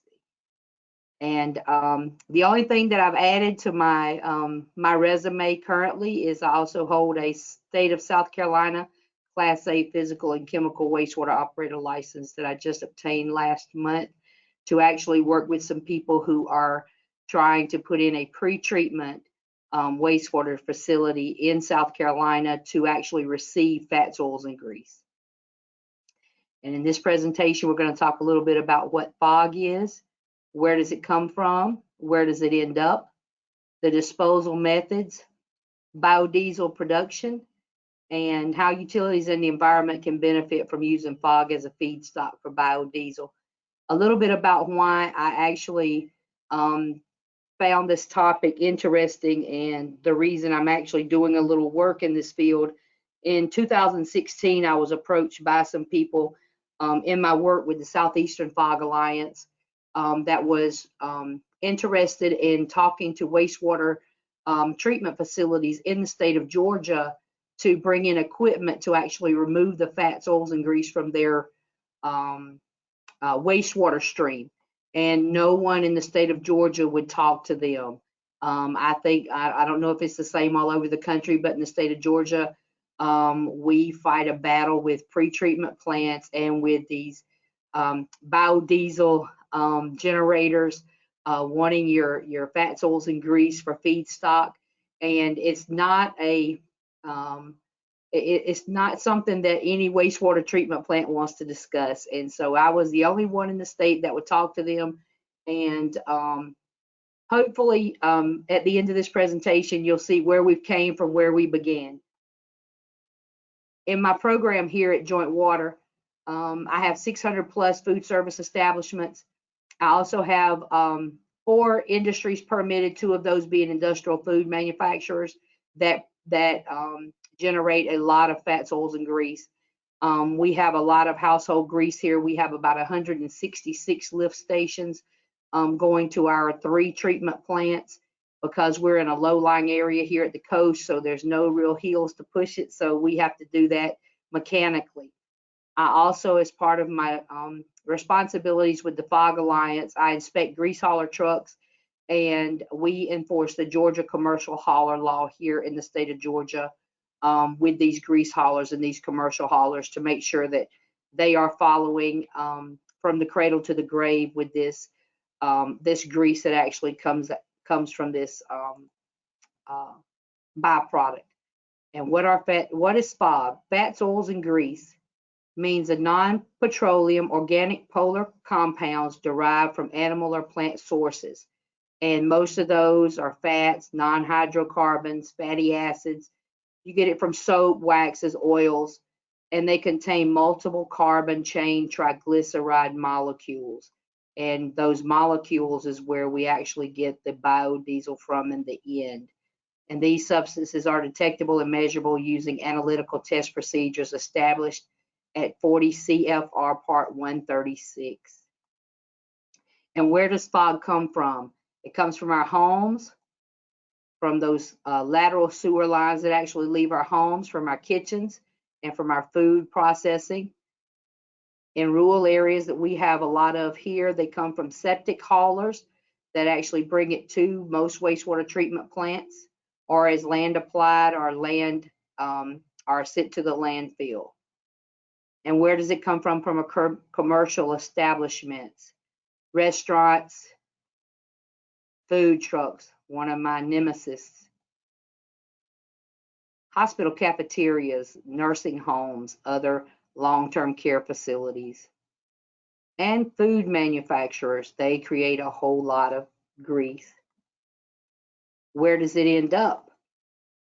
This is actually a grease trap in my area, or let's say it was a grease trap in my area. We no longer allow this type of product, especially for the use this gentleman was using it for, because he did not want to pump his grease trap. When it gets to this stage, then it's headed straight to the lift stations and to the treatment plants. It ends up in storm grates. How does that happen?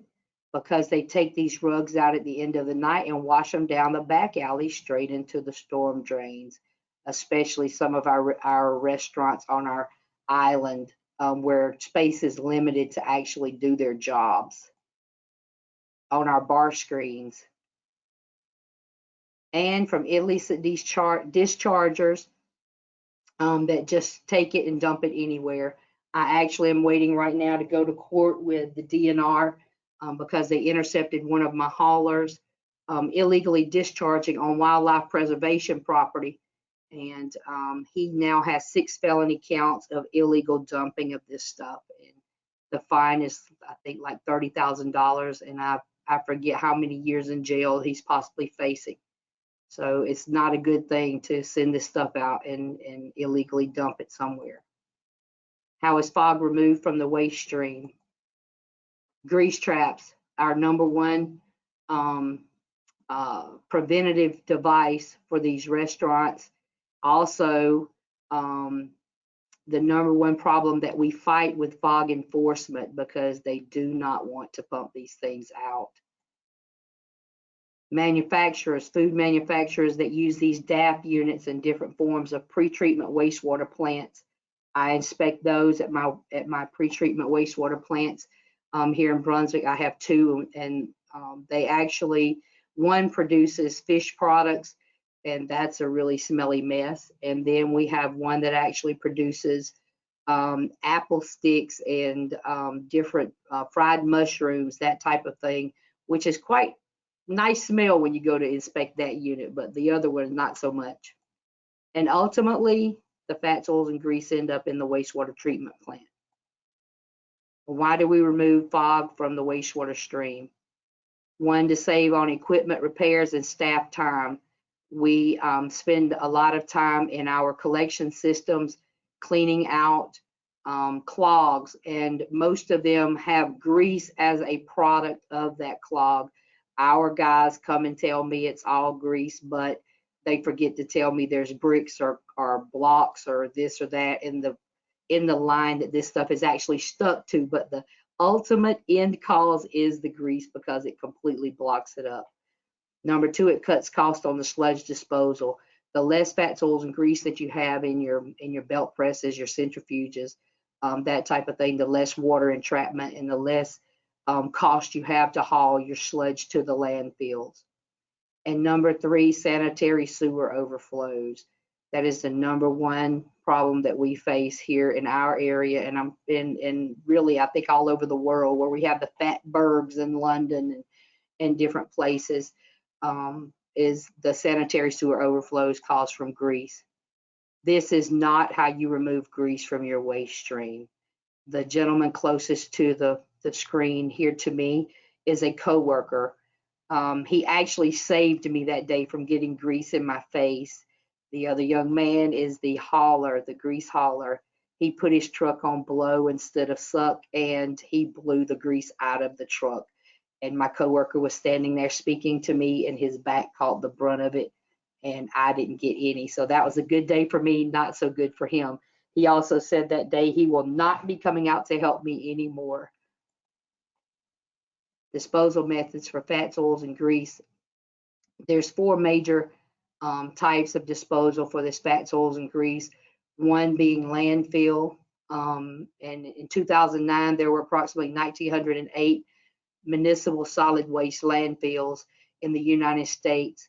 And it takes a long time for grease to be broken down in these landfills, and it is not economical to just take this stuff to the landfill and dispose of it. Also, if you take it to the landfill, you are not reaping any benefits from this fats, oils, and grease, or what they call brown grease, as an end product. Number 2, land applied. I have land appliers here who actually inject it deep into their layers of dirt, and we have some here that do composting. The composting actually will bring you a little money. It's a process. It takes time, and you have to mix it with other things, so it also costs you money, but it is a better form of disposal than the landfill. And number 3, if you have anaerobic digesters in your wastewater treatment facilities, you can use the fuel generated from this fog and other gases that are in your anaerobic digesters to help fuel some of your systems there at your wastewater plant, or to fuel other systems there that you may want to have at your wastewater plant. So there again, you get a little return on the fats, oils, and grease, but not as, it doesn't really make it favorable to want to deal with the fats, oil, and grease. And the 4th method is feedstock for biodiesel. This has been around for a good little minute. There's been studies back in the early 2000s on this being used. Producers first started using used cooking oil, corn, that type of thing, but all of those things are actually useful to humans, so they are not as economical as using this throwaway product. If you use cooking oil, there's a cost for that. If you go in and grow the corn to use it, or different feedstocks for this biodiesel, it costs you. With brown grease, it is actually a throwaway product.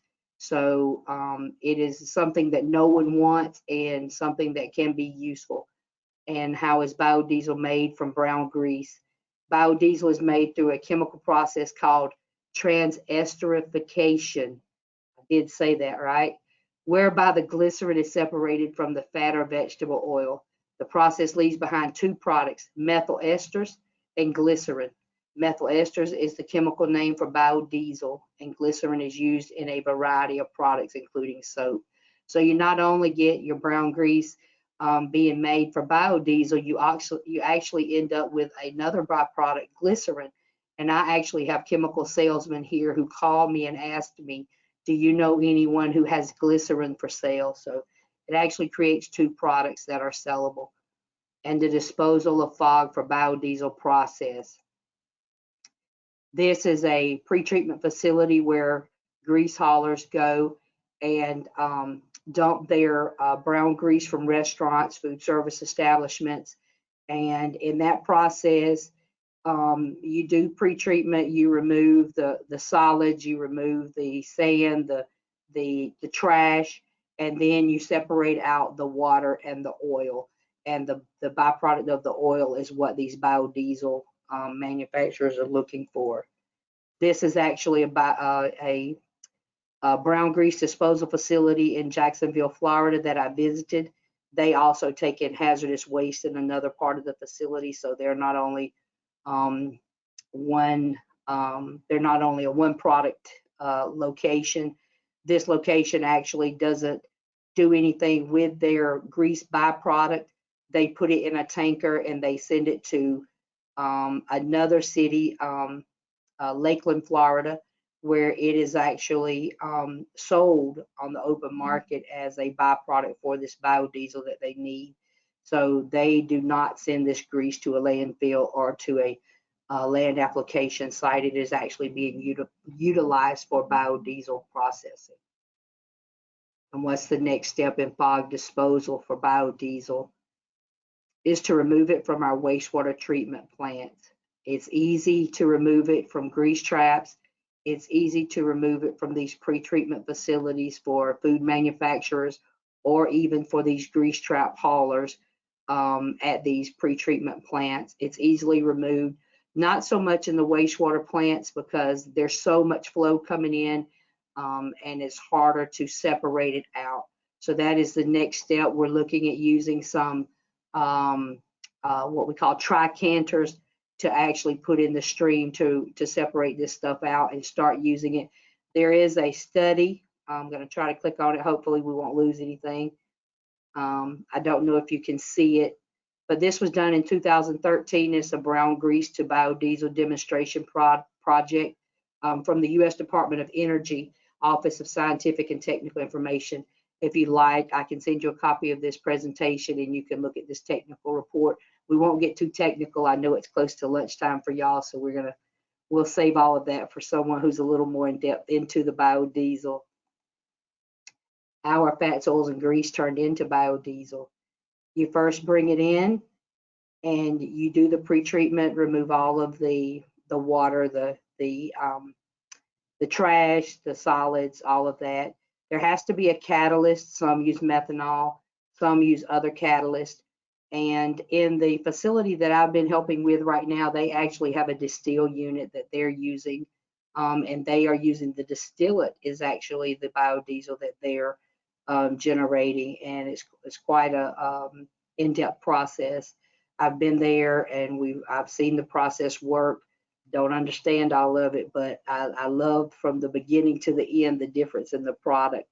So when you get through, you actually have to, after you throw away all your trash into the dumpsters and it's hauled to the landfill, your water would go back to your wastewater treatment facility or a land application site. Then you are left with biodiesel and glycerin. And there's also a document in here in the resources that will tell you a little bit more in depth of how this stuff is created. And why use fats, oils, and grease for biodiesel production? In 1998, there was a study done by the National Renewable Energies Laboratory, and it said that it takes 7.5 pounds of trapped grease to make 1 gallon of biodiesel. And that works out to about 500 million gallons of biodiesel per year that could potentially be made from trapped grease. To put this in perspective, according to the National Biodiesel Board, in 2008, the United States produced about 700 million gallons of biodiesel from all feedstocks. So imagine if we add this brown grease as a major contributor to this biodiesel for feedstocks. And there's challenges to using this trapped grease. There's a foul odor, of course, at any grease pre-treatment plant. There's a foul odor. I was standing over a grease trap this morning that needs to be pulled out and a new one put in. I was checking to see if it was viable. That's not a good smell first thing in the morning. But there's some other things with the room temperatures. It's solidified. There's a source there at the bottom from Farm Energy that tells you a little bit more about how you can actually separate this stuff out and use it for biodiesel. How will utilities and the environment benefit from using fog as a feedstock for biodiesel? Reduce sanitary sewer overflows, conserve environmental resources, meaning stop landfilling, stop land application sites. I'm not positive, but I think that in our area, there's less and less permits being issued for land application. it can be quite nasty, and from the ones that I've been to, they're not very earth conscious. They're not earth friendly, let's put it that way. They're not trying to save the earth. Number 2, wastewater treatment plant efficiency. You save the downtime from equipment failure and less equipment repairs and blockages. And all of these are more when you actually take it out from the grease traps and the pre-treatment before it gets to the wastewater plant. The more you can remove before it gets to your lift stations and it gets to your wastewater treatment plant, the better off you are. If you give them a method that they can actually dispose of this stuff and make money, it would stop some of the illicit discharges, and it would actually stop some of the, like in our area right now, the grease haulers have nowhere to go. So they're hauling this stuff like 2 hours. And so it's not economical for them to haul it. So that leads to the illegal discharges. Let's dump it and go get another load. And they have even forged their manifest to say they were discharging until I speak to the disposal location and they say, no, he hasn't discharged here in months. It's quite a job to keep up with these guys when they don't have viable means of getting rid of this stuff that is economical for their success as these haulers. You save cost on your sludge disposal because you don't have this grease in it, especially big major municipalities. There's less illicit discharges. This throwaway product brings money. There's actually market prices for this brown grease biodiesel. The company that I've been working with, once they proved their process and was looking for the feedstock, the producers actually went up. I had warned them 3 years ago that they needed to own their feedstock and own pre-treatment units to take this grease in. They didn't listen, and now they are now looking for locations to build pre-treatment plants to take in this grease so they don't have to fight on the market for these prices. And there's government subsidies. The biodiesel laws and incentives, state and federal governments enacted laws and provide incentives to help build and maintain a market for biodiesel fuels and vehicles. The use of biodiesel is required by the Federal Renewable Fuel Standard. So trying to get away from these carbon producing fuels, there's actually money to be made for governments who will actually put in these type facilities, and they can get subsidies for installing these type units. This is just a screenshot that I pulled from a national market for biodiesel. And biodiesel, brown grease, is a commodity. And what is a commodity? A raw material or primary agricultural product that can be bought and sold. And this product is one that we throw away every day. But if you look at the two that are highlighted, the different biodiesels, they were right there with what gasoline is costing us right now. There's a big cost for this stuff. This is me with the governor of Georgia in my role with the Southeastern Fog Alliance and the two owners of the newest biodiesel plant in Dublin, Georgia. These are the gentlemen that I've worked with since 2016 to get this plant up and running. And this was at the ribbon cutting last year in 2020 to get this plant up and running. And from that time, from July of 2020 until just last week, we were trying to get this plant completely finished and everything up and running. And this was the first sample last on October the 25th. And there was a quote from the gentleman who actually welded every piece of equipment in this plant, and he was instrumental in putting this plant together. And he said a sample from the very first tanker full of biodiesel ever produced from brown grease feedstock that passes all specs, first one in the whole world.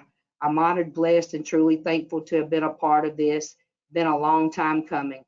And this is the employee that said that, Mr. George. He's a welder by trade. One of the owners is actually a welder by trade. Biodiesel is more of a passion for them, just to see if they can do it. They have chemists, they have enzyme companies from over in Denmark that actually help them with this process. And the very first tanker to roll out of this facility was on 10/27. And there she is getting ready to roll out. That was a nice day for us because it's been a very long time in coming, and seeing this first tanker full sold and going to be mixed with diesel to be run in these with this fuel for this company. And I want to leave you with one thing. I know I'm a little early. I don't ever just time these things perfectly for an hour. But I want to leave you with one thing. The reason I do what I do is more for the environment. I have some degrees. The psychology degree helps me with dealing with these people. When you're dealing in compliance, it's never just an easy job. It's not a job that any of us can just say everybody can do. So we're all a very special group to be able to do this compliance. And one thing, my main goal in everything I do is to protect this environment for our future generations. And I'll leave you with a quote from Jane Goodall. How is it possible that the most intelligent creature to ever walk the planet Earth is destroying its only home? We're not to Mars yet, so we need to try to conserve this one. Biodiesel is a good alternative to what we're doing. I've worked with several different groups with biodiesel in Georgia, South Carolina, Florida, and they've come a long way from where they used to be with this feedstock.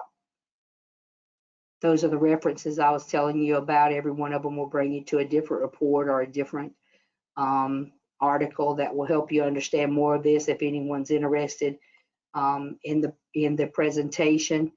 I appreciate your time, and there is my contact information for anyone who's interested.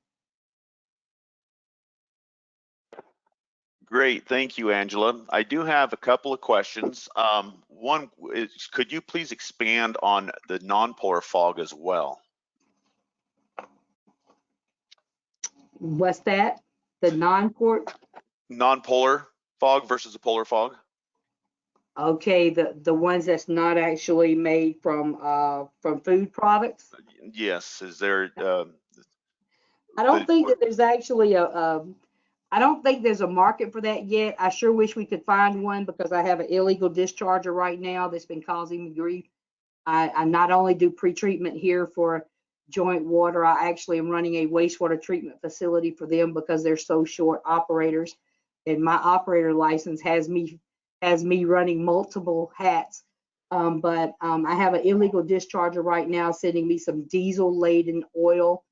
I've been tracking him. I bought cameras. When I slow walk him down, we're going to be in trouble. But I haven't found anyone who's actually using this stuff to make a biodiesel with it. But I'll see if I can investigate that. If someone would like to send me the email on that one, I can certainly talk to the guys with the biodiesel board and get a better answer on that one. Okay, great. And then one more question. Could you please elaborate the distinction between brown grease and yellow grease? Yellow grease is actually the used cooking oil. If you went into in your fryers at home, if you're gonna fry chicken wings, that type of thing, that when it's done is actually, it stays in a liquid form, and it's an oil that actually you just pour back in your container, throw it in the trash can. The brown grease is actually what comes down your sinks, that leaves your facilities through your sinks, your mop sinks. It's anything that's left over on the plates or the cooking utensils or the frying pans, those type of things that are actually sit down your sinks. So the yellow grease is not mixed with water, and the brown grease is actually mixed with water and all of the food particles and the trash that is leaving your facility. All right, and that's all we have for questions with the exception of the poll question. And I think Ken's got that ready to go. I am ready to go. So last one for today. Let me pull it up here.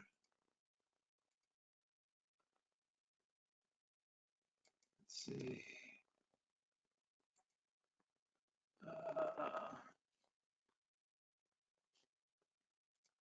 Uh-oh.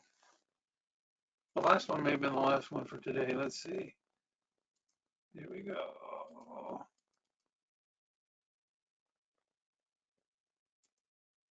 Yeah, I cannot get it to come up. So there we go. Got it. So last one. Here you go. Feedstock can represent up to blank percentage of operational costs for biodiesel production. Please select one: 48%, 67%, or 80%.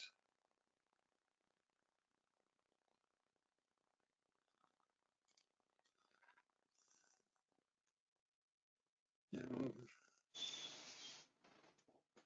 coming in pretty steady, so we'll keep it up for a while. I'm going to give folks a chance so we get back close to the percentage we were at before.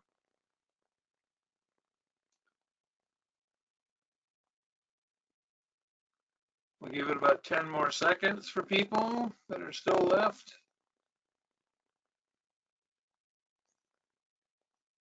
5, 4, 3, 2, 1, and it is closed.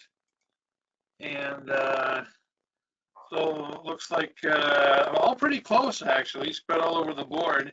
But this question actually came from Biodiesel magazine, and they said that the feedstock operational costs can be up to 70 or 80% rather.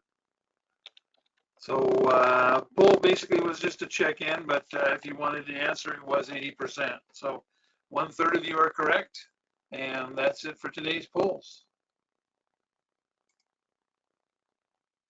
Janine. Thank you, Ken. We pulled up before we let everyone go, I thought, can I give you a minute to say something about WSA, because you guys have supported us this year and last year through PPRC in getting this workshop going. So I pulled up the website and didn't know if you wanted to mention it briefly. So oh, wait. Is this for me or for Clayton? This is for you, Ken. Okay. I think Clayton's on. Clayton's unable to chime in. He's on the other side. Okay. You want to share the screen with me too? Oh, I'm sorry. That's okay. I guess I could do that, couldn't I? There you go. I was waiting for it to pop up and wondering why it wasn't. Well, here it is. Okay, so this is the website for the Western States Alliance, and we do a lot of work. It's predominantly fog-based, but you know, what time is it? We got a few minutes. Can I take the screen real quick, Angela? Andrea? Yep, absolutely, no problem. Okay. So I had this.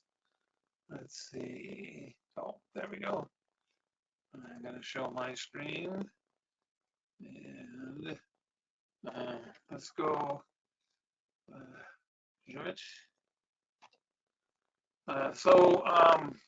So this is me, and this was going to be Ed, but he's not here. And full disclosure, this picture is about 15 years old. I actually am missing a lot more pigment in my hair than I used to be. That's at the Seahawk game with my daughter.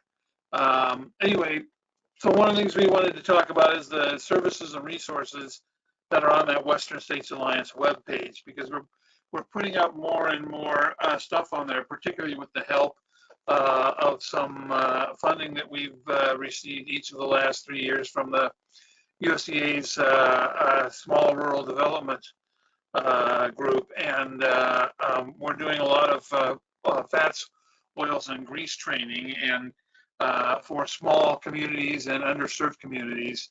And I'll just touch on that briefly. But the website does have videos, some of them that we've made, some of them that we refer to from others, fact sheets, newsletters, calendar of events that will be updated soon, and also for folks, there's we're calling it virtual technical assistance. It's listed on the website as rapid response. So if you go to the site and fill that form out, we can provide you with up to 5 hours of research to help answer your question. And then we sponsor or work with a couple of workshops like this one and the fog forum, which usually happens in spring. So I'm gonna just touch on this briefly to say that with the training, with the funding we've received, we've trained over 520 systems, which is over 900 individuals. It's actually about 940 or so in 30 states. And we'll be doing it again from now through the end of the September of 2022. So the states that the training has been completed are those here in green.